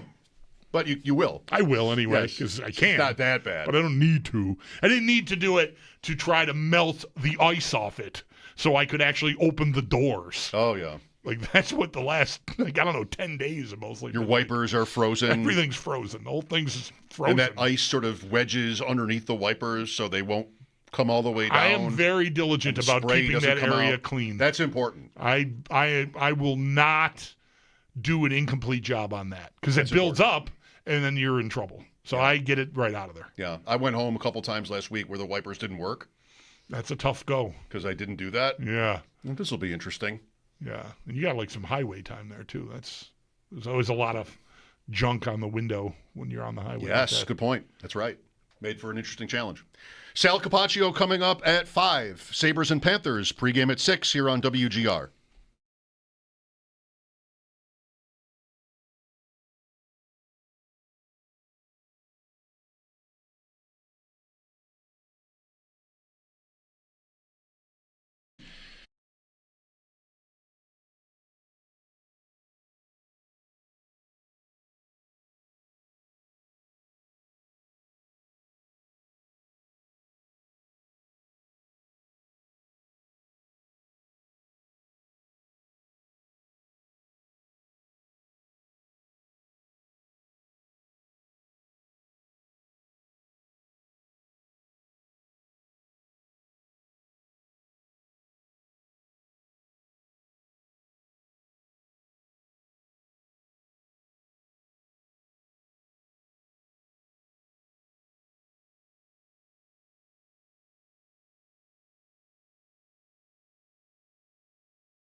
Sal Capacio coming up at 5. The Sabres tonight and tomorrow night have games in Florida. It's the Panthers first and then the Lightning tomorrow. It's been pretty cold, even in Florida, in recent days, but things have warmed up. Not quite to the extent where you definitely want to be on a beach or anything, but it's not so bad, apparently. John Murray of the Superbook, Bulldog. You know that name? John Murray? Sam mentions him once in a while. All right, maybe that's where I would, if you said Bulldog, you know who John Murray is, I would have not known. Okay. Yeah, pretty common name. Yeah. So, did I see this from him or someone, maybe Patrick Everson? There are 3, and maybe more. Don't know him either. Result props the public always loves to bet at the Super Bowl. 3 things that sort of are in their own class as a popular, maybe parentheses, sucker bet. Anthem time, Gatorade color. Those are in a different category than these. Okay. These are actually football things. These are football things? Yes. The public, he says, the public always likes to bet yes on 3 things happening in the Super Bowl. One is that there will be a safety. Okay. Which most games don't have a safety. Mm-hmm. But, there'll be odds.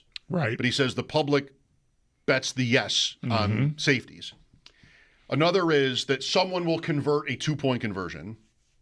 Okay. Sorry to be redundant. Someone will make a 2-point conversion. The public likes to bet yes to that. And also that the game will go to overtime. The public likes to bet that the game will go to overtime. And that rarely happens. It's happened how many times? New England, Atlanta. San Francisco, Kansas City. Okay, yeah. When the Niners took the ball. Right. So maybe 2. It might be it. Yeah. There didn't, I can't for a long remember time, there was one. not a Right. Super Bowl that went to overtime. Yeah. So keep that in mind. You might want to bet against those things.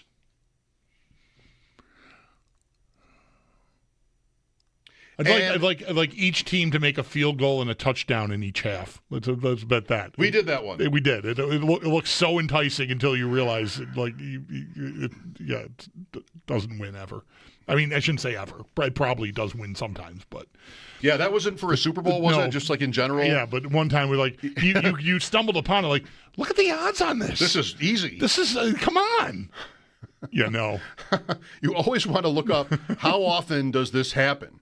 Right. The odds usually are an indication. Yes, they are. That it's rare, but still, wow, come on, that can't be that hard. I guess it is. There was one more thing for that topic too, but I've lost it. Anyway, maybe I'll find it later. But here it is. Cooper Kupp posted a picture of himself in a passing motion on Instagram. Oh. And they have Ian Hart has tweeted this. Over 2.5 players to attempt a pass.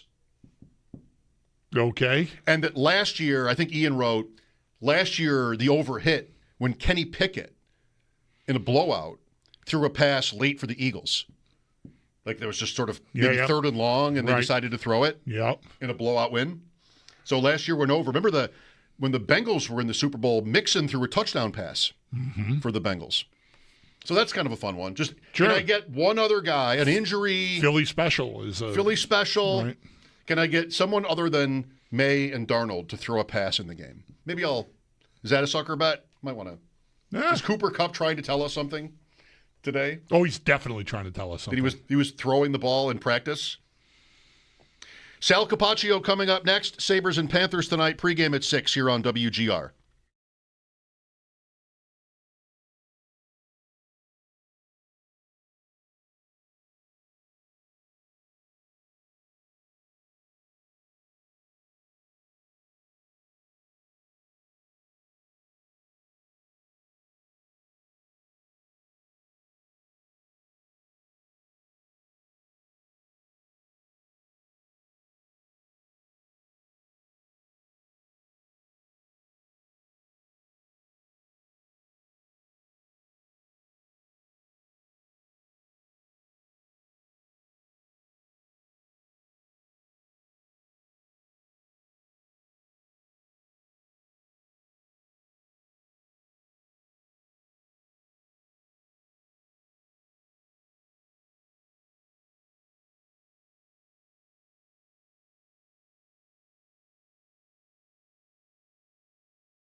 Sabres game night tonight. They are down in Florida to take on the Panthers. Puck drop is at 7. Pre-game in about an hour at 6. And both going to be right here on WGR. In net tonight, all signs are pointing to Alex Lyon getting the start. And then while he's progressing well, according to head coach Lindy Ruff, no Josh Norris tonight in the lineup. For the Sabres, though, they are going to have a very busy weekend, not just tonight, but 2 more games as well this week before being off for the better part of February due to the Olympics in Italy. Around the rest of the NHL tonight, 9 other games on the docket, some notable matchups to keep an eye on. Also at 7, the Penguins host the Senators. 7:30, Montreal is in Minnesota versus the Wild. Then at 9, the Red Wings, they're out west versus Colorado. Over to the Bills, they had themselves a busy weekend as coaches continue to get added to the staff. One of the biggest names is Jim Leonard, comes in as defensive coordinator after serving as the assistant head coach and passing game coordinator last season for Denver. We've also gotten word on a number of position coaches coming in as well. For more on all of that, we do have pieces up at our website, WGR550.com. We'll also get the latest from the Bills as Sal Capacio joins the show next, so do stay tuned for that. And then some other coaching news around the league. The Ravens, they are hiring Dolphins defensive coordinator Anthony Weaver. He's going to serve in the same role with Baltimore. And the Broncos find their offense coordinator via promotion as Davis Webb goes from quarterback coach to offensive coordinator after being with the Broncos since 2023. That's your Paddock Chevrolet Sports Update. Paddock Chevrolet celebrating 90 years of being your hometown dealership. I'm Zach Jones for WGR Sports Radio 550.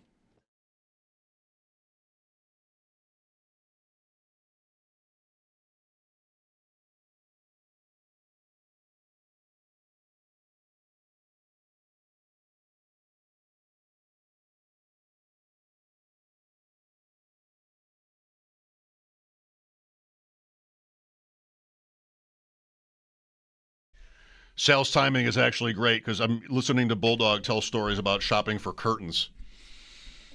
I mean, you want to know how many, you're like saying as a compliment to yourself, which is fine, how many men the first non-football Sunday in months are proposing to their wives, let's go shopping for curtains. This really happened in my house yesterday. None under your age are doing that. Yeah, my age has got a lot to do with it. That's right. That's right. My wife and I lead these lives where like weeks go by where we don't hang out and do anything together because she's on this whacked out schedule, even though she works just 3 nights a week. It's long shifts, 13-hour shifts. And when she's got a couple days off, it sometimes takes her a while to adapt to normal people time. So yesterday we were both up. This is the way I told the story just now. We were up at the same time having coffee together, which happens like once a month. I'm not even kidding. And at some point she said, what do you want to do today? And I looked around the living room. I'm like, let's go get some new curtains. And it's just like, okay. So I put some time in. I punched in and I did the work. I'm a little bit jealous because all that happens in my marriage now on the weekends is we're just driving to different places all day. Right. Crossing borders and different sports. And I only have 2. But it still worked out like that. Yep. That's where we're at. Sal Capacio with us now on the West Her Hotline. Sal, what have you been up to today? I am leaving the stadium/field house right now, One Bills Drive, and we just wrapped up recording a interview with Joe Brady for our Always Game Day in Buffalo podcast. That is Matt Bove and me, of course. That will be up shortly, tonight, soon, and you can watch it on my YouTube page at Sal Sports. You can, of course, be subscribed and download and listen to it. We did 20 minutes with Joe Brady, about 20 minutes. I would say a lot of football stuff, of course, and then some other stuff just about his personal life and some fun questions about him and getting to know him a little bit. So it was very fun. And I'll also say Matt Bove disagrees with you, Bulldog. He would absolutely take 2 out of 4 points given the Sabres the next 2 nights. I say I would need to know where the 2 come from. If you guarantee me 2 tonight, I'm okay with it. If it's not tonight, then I'm not. So I'm going to say I agree with you and say just let the chips fall where they may and let's go play. Are you willing? Understood. Tonight you can put Florida 10 down with like 20 some games to play. Like that'd be pretty. That's pretty good. Are you willing to scoop yourself on this interview in any capacity? Yeah, I mean, there's nothing groundbreaking or shattering. Sorry, it'd be great if there was. But of course, we really just talked a lot about the vision, why he brought in the coordinators he brought in, the assistant coaches he brought in, what his, vision is for the team defensively and overall relationships with players. I think that was really interesting. Towards the end, we talked about, this isn't, Joe started off his college coaching career at William & Mary as a linebackers coach. And, he's a younger guy, of course. He's 36 years old. And football's different. Coaching's different. Sports are different. I think in all respects, it doesn't matter what you're coaching anymore. This is not the 1970s or 80s anymore. And, I think that's why Bill Belichick was, towards the end of his career, wasn't nearly as effective. I think people just saw that you just can't coach people like that anymore. You got to have relationships. And I think one thing that really stood out to me about Joe today was him talking about relationships. He touched on just because you have relationships doesn't mean you can't coach people hard. And then, we talked about that a little bit, where that comes from and how you do that, how you navigate that. So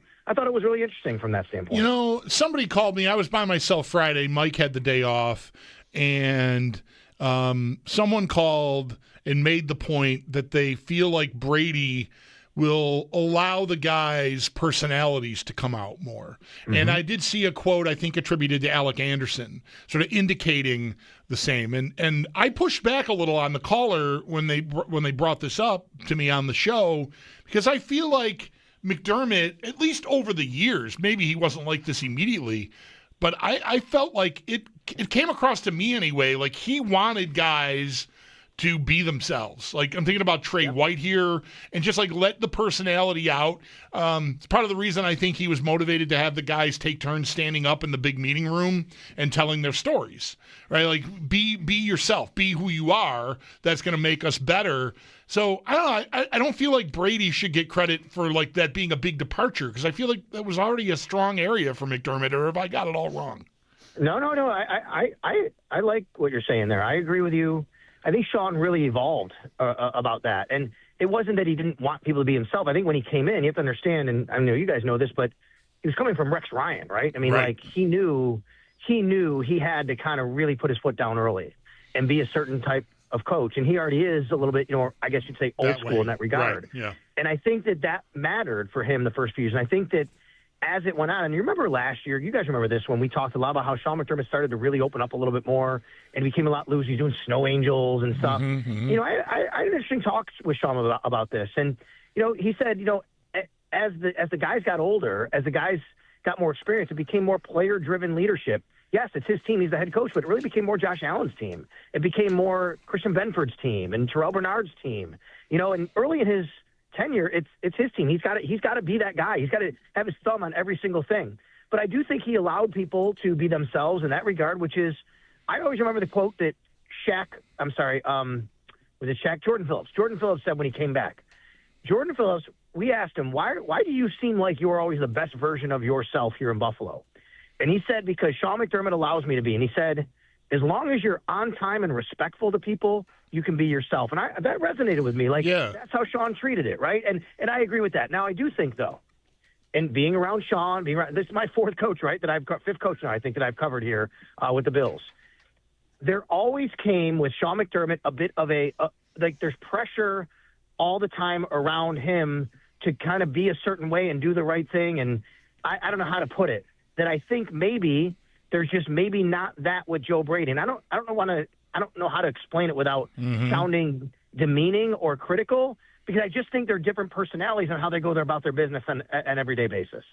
Exuded a certain seriousness, and you don't want to play around with people like that, especially when they're your boss. Just maybe Brady's a little bit more one of the boys, which doesn't have to be a bad thing. So in the end, or it's not the end, it's the beginning, like just in terms of Brady, what do you make of his personality? What kind of a leader do you expect him to be in these ways? Yeah, I think he's going to be a leader that is, like, I'd say maybe like an open door guy, right? Where, hey, if you have an issue, you can go talk to him. He's going to be totally willing to talk to you about it. And I think he'll be very receptive to a lot of people and feedback and things like that. And I've always said, like, the challenge for me, what I want to see from Joe Brady, was I think Sean was really good in this regard, was when things start to not go right, how do you respond? When you have to have tough conversations, how do you respond? And he could be great at that. We just don't know that yet. The offense has been pretty self-sufficient under Josh Allen, but Joe Brady gets a lot of credit too. I mean, they are fourth and second respectively, or second and fourth the last 2 years in points scored. You want to give Joe Brady a lot of credit for that. But he's got to have the entire operation now. He didn't have to deal with defensive players. He didn't have to deal with special teams. He didn't have to deal with coaches on the other side of the ball. That becomes a different dynamic. You're dealing with a lot of people in a highly, highly competitive environment with a lot of egos. And that's going to be, to me, that's the test of any football coach, any high-level sports coach, is dealing with those people and understanding when to have. He said something to us that I liked on the podcast that I will share. And he said, use me and Matt as examples. He said, maybe Sal's the type of guy that you got to kind of ride him and get on him a little bit and really have a tough conversation with him, where Matt might be the kind of guy where you got to have a shoulder to lean on and let him understand and have him kind of, spew his emotions to you a little bit and understand that. And he said, and that's the mark of having, those relationships. They matter in understanding that. And I agree with that. And I always said the same thing when I was a teacher, right? And much less being a coach. You had 30 kids in a classroom. They're all different. And some of them, you got to treat them, you got to treat each individual personality different because they are different. And you have to try to tap and get the most out of them because of that. This is fresh in my mind, this subject, from watching the latest Miracle on Ice documentary on Netflix, which came out Friday night. It's great. All that stuff is usually great. But This is the moment in Miracle in the movie where Rob McClanahan gets hurt in the first period against Sweden, and Brooks just sort of lights him up in the dressing room between periods, like, what are you doing? Why'd you take your gear off? And they told that story in the documentary. It's like exactly what happened in the movie. And Brooks is like, he's long deceased, but there's an audio clip of him saying, look, I had him at Minnesota. I knew how to push his buttons, and that was going to work. And, basically he was in a rage when Brooks threatened him physically, or not threatened him physically, but just challenged him. Right. And, same principle, that everybody would be different. And the best coaches, I think, do it this way, where they know how maybe it's sort of weird how they do it sometimes. What you're not expecting, I think, as the player. But it seems to me that would be the most effective, not just have one manner of discipline or motivation. So good for Brady if he's thinking that way. It sounds like to me. Okay, so anyway, I recommend that documentary. All right, noted. Good. Sal, how do you feel? When we talked on Friday, we had the special teams coordinator, we had the offensive coordinator, and maybe a few other positional guys. Saturday morning, I think, is when we got the news on Leonard for the defensive side of the ball, and a lot of fans were waiting on that, a lot of attention on it, more so than the offensive coordinator. No offense to Carmichael, but it's Brady's offense. He's going to call plays. This guy's a support role for that, so good brain power. But a lot of attention was focused on what are they going to do? Sean McDermott's leaving. How big of a departure? So, and Leonard was at or near the top, it seemed like, of almost every fan's wish list in some order, with Jim Schwartz and maybe Raheem Morris. I think we talked about this on Friday afternoon. So they land Leonard, and just, I don't know, how significant a hire do you think that is? I think it's very significant for a couple of reasons. Number one, to me, and this goes back to the very beginning, the very first press conference, things that were said, and the names that we started to hear filter out right away. Jim Leonard. I mean, I just think this is such a difference and departure from what you've had under Sean McDermott as far as scheme, and a certain way of going about, playing defensive football. I made the point today on the Extra Point Show, and I'll reiterate here. Independent of if you thought you needed a new head coach, right? If you're Terry Pegula and you hit the proverbial playoff wall, if you had a problem with the offense, if you're Pegula and Brandon Beane, you don't give Joe Brady the job, right? I mean, there's no way. Right. If you think the offense had to be totally different, like they weren't reaching expectations, you don't give Joe Brady the job. So we know that they are okay with that. There is definitely, I think, an argument to be made that maybe they wanted a new head coach. But I think you could say they certainly wanted a new defense.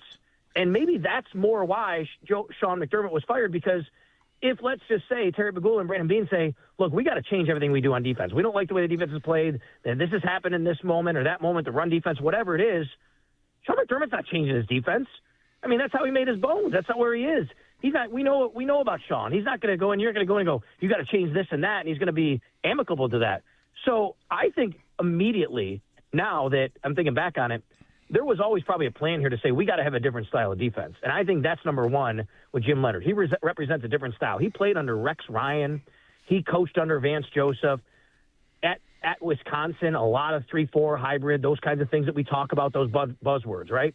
And then number 2, I think, is he was in demand. Joe really wanted him, and that comes out in our interview, by the way, that we talked with him about it. And Matt did an interview for Channel 7 that is going to be posting as well, and Matt said that was one of the things that really stood out to him was how much Joe was just really gushing over getting Jim Leonard because other people wanted him, and he wanted him. And I'll tell you guys this. I had a guy on the radio today, Bill Schmidt, who works in Green Bay, covers the Packers and the Badgers, and that's why I had him on to talk about Jim Leonard. And he said people in Green Bay are really mad. Like, they wanted Jim Leonard badly. They know what he did in Wisconsin, and they were up close and personal, and they were upset that he didn't go to the Packers. Now, they wound up getting Jonathan Gannon, who was a nice get for them, I think, at the end of the day. But I think that's why it's significant to me, Bulldog, which is – you're representing something totally different than what you had, and I think very, very intentionally when I think back on it. And you're getting a guy that's really highly regarded here. We'll see. He's never done at the NFL level to call plays, but, he's got a very impressive resume where he's been, and people really wanted him. How much at this point, maybe it's too early to say, or maybe you're locked and loaded with an opinion on this, how much of an overhaul, if at all, will there be personnel-wise? Because of a different style of playing? It's a tough question because I think you have to have different pieces, but I think you're very limited in really a lot of things you can do. It doesn't mean you don't have pieces that already fit. I do think some fans and people that are talking about this are going a little too far. When I've read this weekend and over the last several days of this guy doesn't fit and that guy doesn't fit. Well, you can't just get rid of everybody. I mean, guys sign contracts and extensions, and you have people under contract for money that matters here. There's no doubt about it. And, oh, by the way, let's remember that Brandon Beane and Sean McDermott did actually build a defense that has position flexibility. It was a big deal for them. Like, we've always talked about that. Talk about that on offense. Positionless players. I talked with Joe Brady today. Positionless players. We've talked about that a lot over the last several years. Terrell Bernard trains at Mike and Will, right? I mean, he's a guy. He started it. So he'd be fine as an inside linebacker in a 3-4. He might be better suited to that than an actual 4-3 Mike linebacker, right? Cole Bishop can play safety and in the box and center field. We know that. So I do look at the front seven. I do look at the defensive line. I do wonder what kind of nose tackle you want. You can have a nose tackle that plays perfectly suited the way that Ed Oliver does. Or do you want more of a traditional 3-4 anchor that has to be buckled down in a 2-gap guy? And then you say, well, then where does Ed Oliver fit? You can go down that road. So to me, Bulldog, I just think it's putting the cart in front of the horse a little bit here until we start to figure out a little bit more. But people have to remember that there are guys here that fit, and there's a lot of consequences that you just can't do anyway if you wanted to move on. With Sal Capacio, do we cover Carmichael here? I know we talked about Jim Leonard. I mentioned that he's not going to call plays. He's here as a support. Support. You guys talked about it Friday because Bulldog asked Sal, what exactly will his job be? Bulldog, I will tell you, I asked Joe Brady that question. So there you go. I asked him specifically what an offensive coordinator does. Actually, Matt asked him, but we talked about beforehand, so I'll give Matt the credit here. He asked him the question, but the point was, what does an offensive coordinator do when they're not the play caller? And I'll let people listen to it, but one of the big things is be ready to call plays because Joe said there may be times where he's like, I need my play caller. I need my offensive coordinator to call plays because I'm being the head coach now, right? I mean, I don't want to go too far down that rabbit hole, but you know what I mean? He's got to be ready to do that. Another form of this, that always happens with yourself as you get older and, coaches, players retiring, all these different forms this takes. Sal mentioned, and I know this is true, how Carmichael has been a coach for a long time. I mean, he goes back to 25 years. He's a month older than me. It's amazing. So his resume reads like he's in his 70s. He's 54 years old. He goes back to Drew Brees in San Diego. Marty Schottenheimer in Washington. We talked to Ross Tucker about that. He was the quality control coach for Washington. Yeah. Joe Pendry was on the staff. Oh, boy. In Washington. There we go. With Carmichael. All right. Yes? Real quick, guys. Yeah, and then you guys, I'm sure you guys have, sent in updates in this. Maybe you've talked about Bobby April. You know the name, of course. It's Bobby April III, his son, who's joining the Bills staff. He's going to be, what is his position? He's going to be an outside linebackers coach. Then, and just to go back to something we talked about a minute ago with Jim Leonard and the overhaul and all that. So those are hiring an outside linebackers coach, Bobby April III. Bobby April Jr. was the Bills special teams coach, coordinator, special teams coach of the year in the NFL a couple of different times. He was really good at it. Bobby April was on staff several years ago as well with the Bills when he was coming up through coaching as well.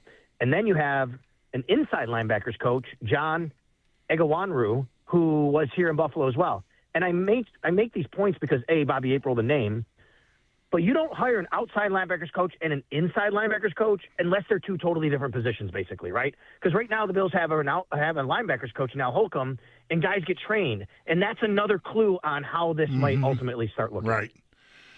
Yeah, like I wonder, like Michael Hoyt's a player that comes to mind who, we barely got to know, but I feel like maybe if this leans a 3-4 way, Michael Hoyt maybe gets listed as a linebacker. That's right. He's right now a defensive end, and that's right. And, and like Joe said during the podcast, people will hear, and we don't coach defense, you don't play defense, I should say, like the traditional 80s or 90s, 3-4, 4-3 like that. A lot of times someone says it's a 3-4, but all it is because a guy that's on the line of scrimmage stood up. You know what I mean? Right. And it's a 4-3 because the guy put his hand down, and that's all it really is. And there's multiple ways to attack, there's no doubt. So I'm guessing when we hear from the coordinators, and I believe we're going to hear soon at least from Jim Leonard and the others that have been hired, Jeffrey Rogers, the new special teams coordinator as well, I'm assuming you're going to hear the words multiple and versatile a lot when they talk. Those are good buzzwords. So, yes. We're going to Paris next year, Sal. Browns Saints, October 25th. Schedule okay, so Browns news. are the team. I know I heard that rumor. I saw the Saints. So that tells me, obviously AFC can be the away team. We know that. There's 8 international games. We know the Bills are not going to be the Paris game. What's the chances they're one of the other 7? I still think the Bills could very well be in play here for one of those other 7 games, no doubt about it. Okay, but not Australia. Not the Rams. I don't see it. It could happen. I mean, they're in the window there, right? But, Can't wait to dig into that. Just more completely unnecessary but rampant speculation about what the schedule will end up looking like is maybe my favorite thing. It's on our business cards. Yep. Anytime. Call me at home anytime. Thank you, Sal. We'll talk again soon. You got it, guys. Thanks. That's our Sal Capacio on the West Her Hotline. His appearances are brought to you by New York's only outlet liquor. When you need to stock up, it's the place to buy a case. What's your outlet?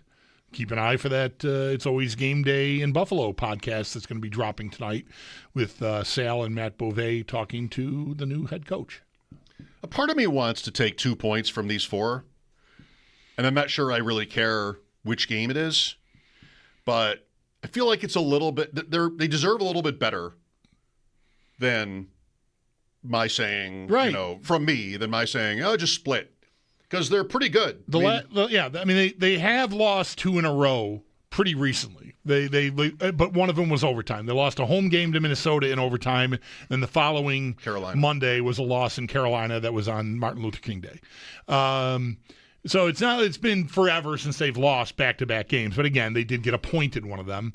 I mostly I like how Sale's separated. Like I think I can put Florida almost, they're not going to be dead, but that's a long ways, especially with how much, the traffic there is there still. But yeah, that's the main reason I didn't want to just give me a split, is because they've been running so hot that I don't think I want to settle for a split in any 2 games right now. Yeah. No matter who they're playing. That's what I mean too. Yeah. 803-0550 to join us. Pregame for Sabres Panthers comes your way at 6. Mike Schopp and the Bulldog here, WGR.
In about a half hour at 6 as the Buffalo Sabres are down in Florida to take on the Panthers. Puck drop is at 7. That'll, of course, be right here on WGR. In net tonight for the Sabres, all signs are pointing to Alex Lyon getting the start. And while he is progressing well, according to head coach Lindy Ruff, no Josh Norris in tonight's lineup. A busy week, though, overall for the Sabres. They will have 3 games, including tonight's, before they are off for the better part of February due to the Olympics in Italy.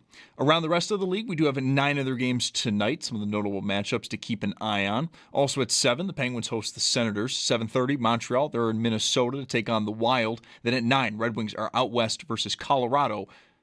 Again, that game is at 9.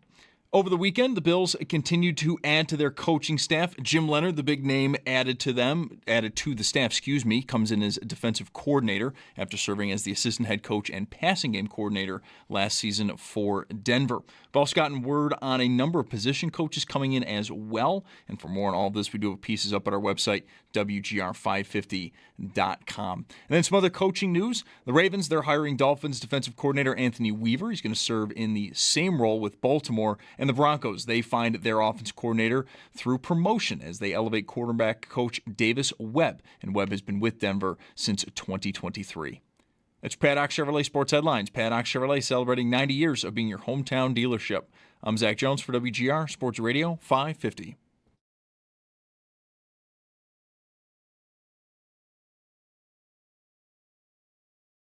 You know, I know his communication style and how open he is. He's all ears. And when he needs to make a decision, he makes a decision, but he wants the collaborative approach. And even as offense coordinator, like, that door was open. We're in this thing together. That doesn't mean we're not going to disagree on things, but we're going to go into a room, we're going to talk things out. And when that door opens, it wasn't my decision, his decision, it's our decision, and we're not looking back. More from newly promoted Bills head coach Joe Brady right there, speaking about how he thinks things are going to work with Brandon Beane. Welcome to our show. The Sabres play in Florida tonight. Interesting times. We've got 3 games here in 4 nights, and then pretty much 3 weeks off for the Olympics.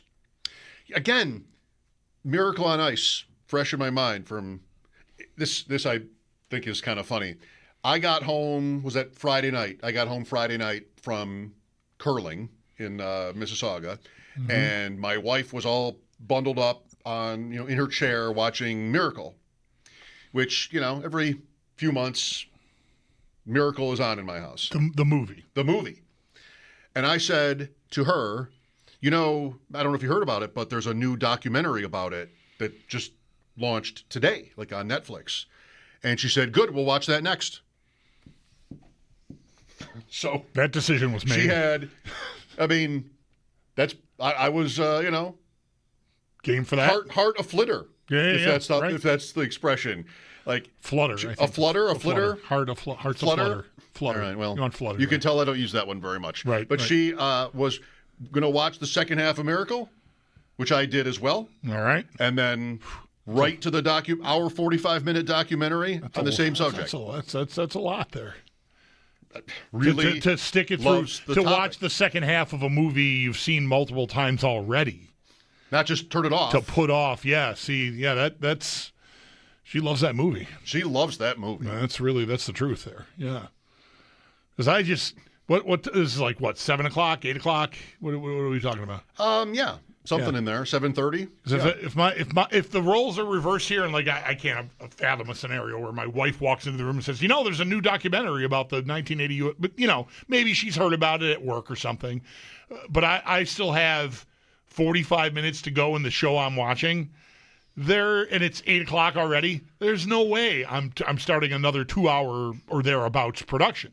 I got to bail out of the other thing and start now. Because I was shocked. I'm not riding that hard into the night. I was shocked. I'm going to be dozing off is what's going to happen. So, yes, good for her. I did not expect. You guys are younger than me, though. Not significantly.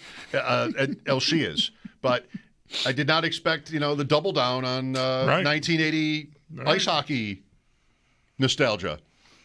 I saw one tiny little clip of a trailer that shows the street. Yes. And I'm just telling you, Lake Placid is this place for me. Like, my family vacationed there the summer after the 1980 Olympics, which was, super cool. It still is a huge tourist destination. But then it was really like everybody wanted to go see this charming little town in the Adirondacks that just hosted the Olympics, right? So from that moment on, I've gone there multiple times over the years, rented different places we've stayed over the years, and I just love it there. Mm-hmm. Like, I just love it. The way our devices work with our TV in our living room, when you turn the streaming service off, it just goes to a slideshow basically of your photographs. And when it comes up like one of those trips, I'll just sit there and just watch like 20 different photos scroll by of, some of it's Owen playing with Nichols, or there was another trip where he wasn't even at Nichols yet, and we were still he was thinking about going to school there. Northwood is a big prep school there. Mike Richter played there. I just love that town. I just love it. I love thinking about it. I love looking at it. I love being there. So the story is, I'm sure that the story's worth it. Everyone knows the story. I'll watch a documentary. I would watch a documentary about fantasy football. Someone who builds birdhouses, but it's based in Lake Placid. I'm going to watch it just because I just love the Adirondacks, and I love Lake Placid in particular so much. It's such a cool part of the state. Yeah, this documentary on Netflix, the town is shown prominently, like from those days, but also current day. Yeah, there's a hotel or an inn maybe called the Golden Arrow. Yeah. It's right in there. My wife and I stayed there one of these trips recently. And you see it then and now. Yeah. With the name on the side, but it looks, of course, very different. Yeah. You also see a picture of a movie theater marquee from 1980. They're showing The Empire Strikes Back. All right. Is the movie. That marquee is still there in town. I think the theater is still functions as a theater, too. It's not the marquee is just like a leftover. I think the theater is still a theater. My wife's good on that team. And this documentary, so you watch it right off of watching the movie. Mm-hmm. It makes the movie look great. I mean, I know a lot of that history, but it really, the movie doesn't come out compromised tells you by the real true story. To the story the movie actually was. Yeah, right. Yeah. Like I told you that McClanahan example where he just gets so mad at Brooks in the locker room at one point. Like they corroborated that. So the movie looks great from this. And my wife's good on it. Like Dave Christian, one of the players on that team, was being interviewed, and it put his name up on the screen when he was talking. It said defense. I'm like, Dave Christian was a winger, I say. And my wife says, I think they moved him to defense during the tournament when they were short. And I'm like, oh, I'm super turned on right now. Like I didn't know that. Weren't there two? There's a Jack and a Dave, I think. Aren't there? There's Jack O'Callahan. Yeah, I thought there were two Christians. Maybe I'm not on the team. Not on the team. Okay. Dave Christian's like he was from a hockey family. Like his father might have played. I feel like I remember a Jack too. So anyway, all right. He played for Winnipeg, right? Dave Christian. I don't remember. I was thinking about the Cards because the Cards 80-81, or is it 79-80? I guess. But the players from that team, there's a little like U.S. flag on there. Mike Ramsey. Okay. His rookie card has a little U.S. flag on it. Cool, yeah. At least in the Topps version. And all like Jim Craig. Ken Morrow would have that with the Islanders. Christian, probably Johnson and Broughton and a lot of those. I don't know how many had cards because not everybody had a card in those days. But yeah. High recommend Netflix for that one. And if you see my wife, you can try to stump her, but it's not going to be easy. Yeah, but this thing about, I think they moved him that's pretty good. Yeah. And then as soon as she says it, there's a clip, and he is playing defense, it seems, on this play. So maybe that's O'Callahan's injury or whatever. They played without him. Irrefutably correct about this. I think she nailed it. Yeah. Dave Christian. Bam. Look at her. Let's go to Mike here. Hi, Mike. Hey, guys. The Christian brothers were on the 60 team, and they actually started Christian hockey. Which the hockey sticks. That most of us used in college. But a great story. It was 1980, right after the Olympics. My best friend was playing for the Rochester Amherst, and Eric Strobel and John Harrington were both playing on the Amerks, and it was their first game. And after the game, I'm driving because I drove in from Buffalo, and I've got my buddy in the front seat, and I've got Strobel and Harrington in the back seat. And we pull in, we start walking into a bar, and there's a band playing in the bar, and the band recognizes Strobel and Harrington, and they strike up "God Bless America," and the entire place starts singing "God Bless America." I've got tears running down my face. Every time I tell the story, just now, I've got goosebumps. It was one of the coolest moments of my life. That's excellent. That's really cool. Thanks for sharing. Yeah. It was a hell of a I mean, it sounds so cheesy to say. It was a hell of a time. I told you this earlier about it.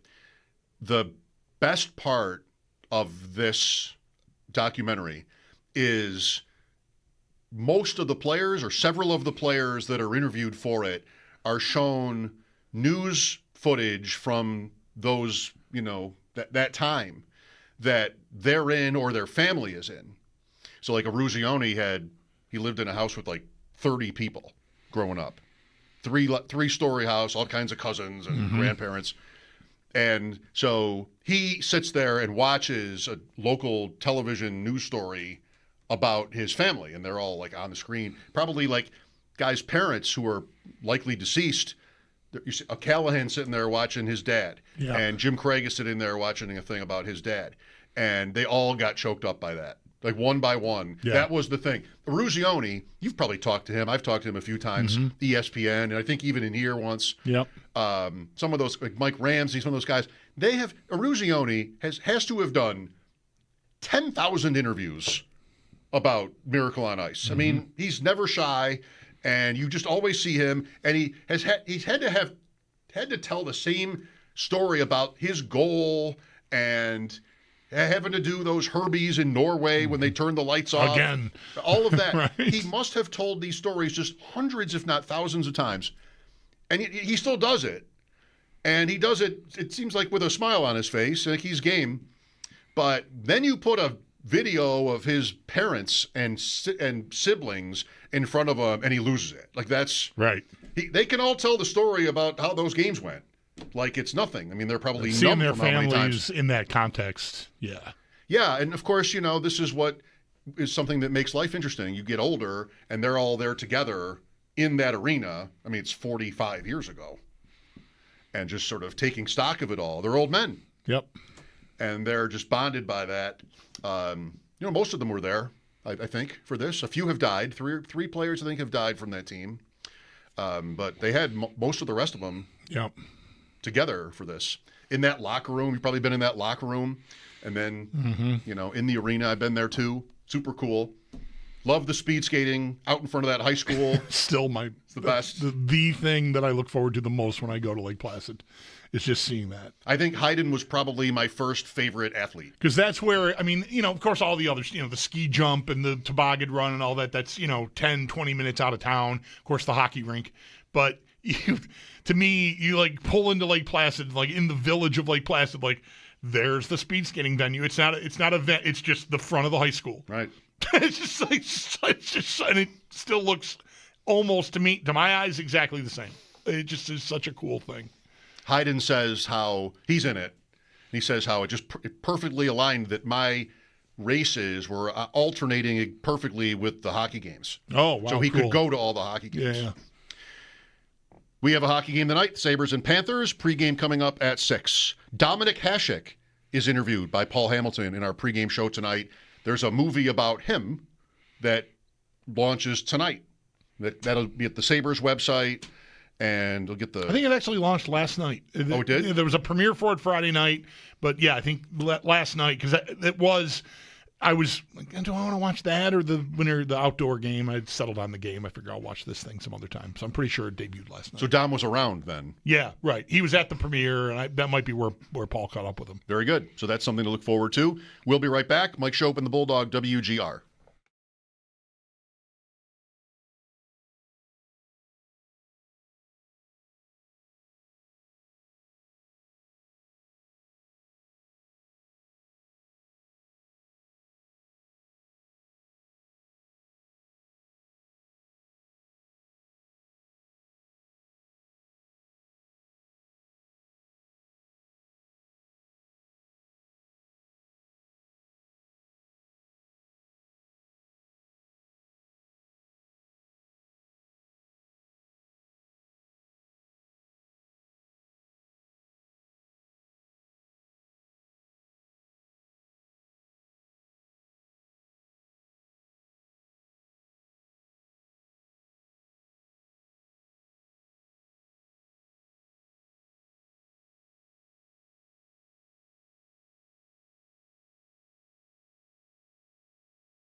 in Tampa tomorrow.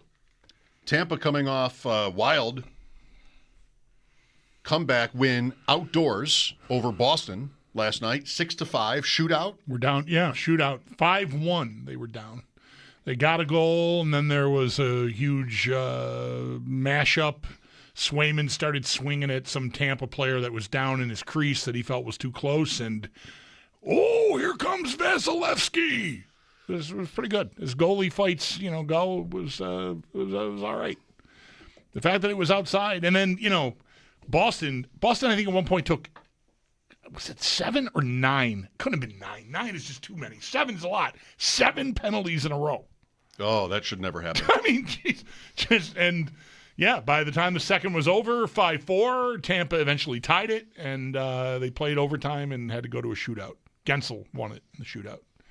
7 penalties in a row. I believe they must have been furious. Yeah. I can imagine. I've been at many kids' games where I know what I'm going to hear from one of the parents when it's like 2 in a row. Even it up. There's 2 teams out here. Yeah. Thank you, sir. It started with that, with the fighting. Like Swayman, I think, got the extra penalty because he was the aggressor, not with Vasilevsky, but with the schmozzle around the crease. I think it started there, and it just went on from there. They just kept taking penalties. Refs have to love that 2 teams. Yeah. Blast from the parents. Thank you. Good information. Good insight. I'll keep it in mind. I counted the same number. I'll take it under advisement. I got it. I had it. I looked at it the same way. I saw it the same way. Here's Mike next. Hello, Mike. Hi, guys. Hi. Calling with a couple stories about Lake Placid, 1980. I was an 18-year-old college student at Paul Smith College, 25 miles from Lake Placid. They shut the school down for the month of February. A lot of students worked at the Olympics, and my job was selling official Olympic programs. So I went around to a lot of the different sites and did really well selling programs. And so my boss put me on the list of people to work at the arena the night of the U.S.-Russia game.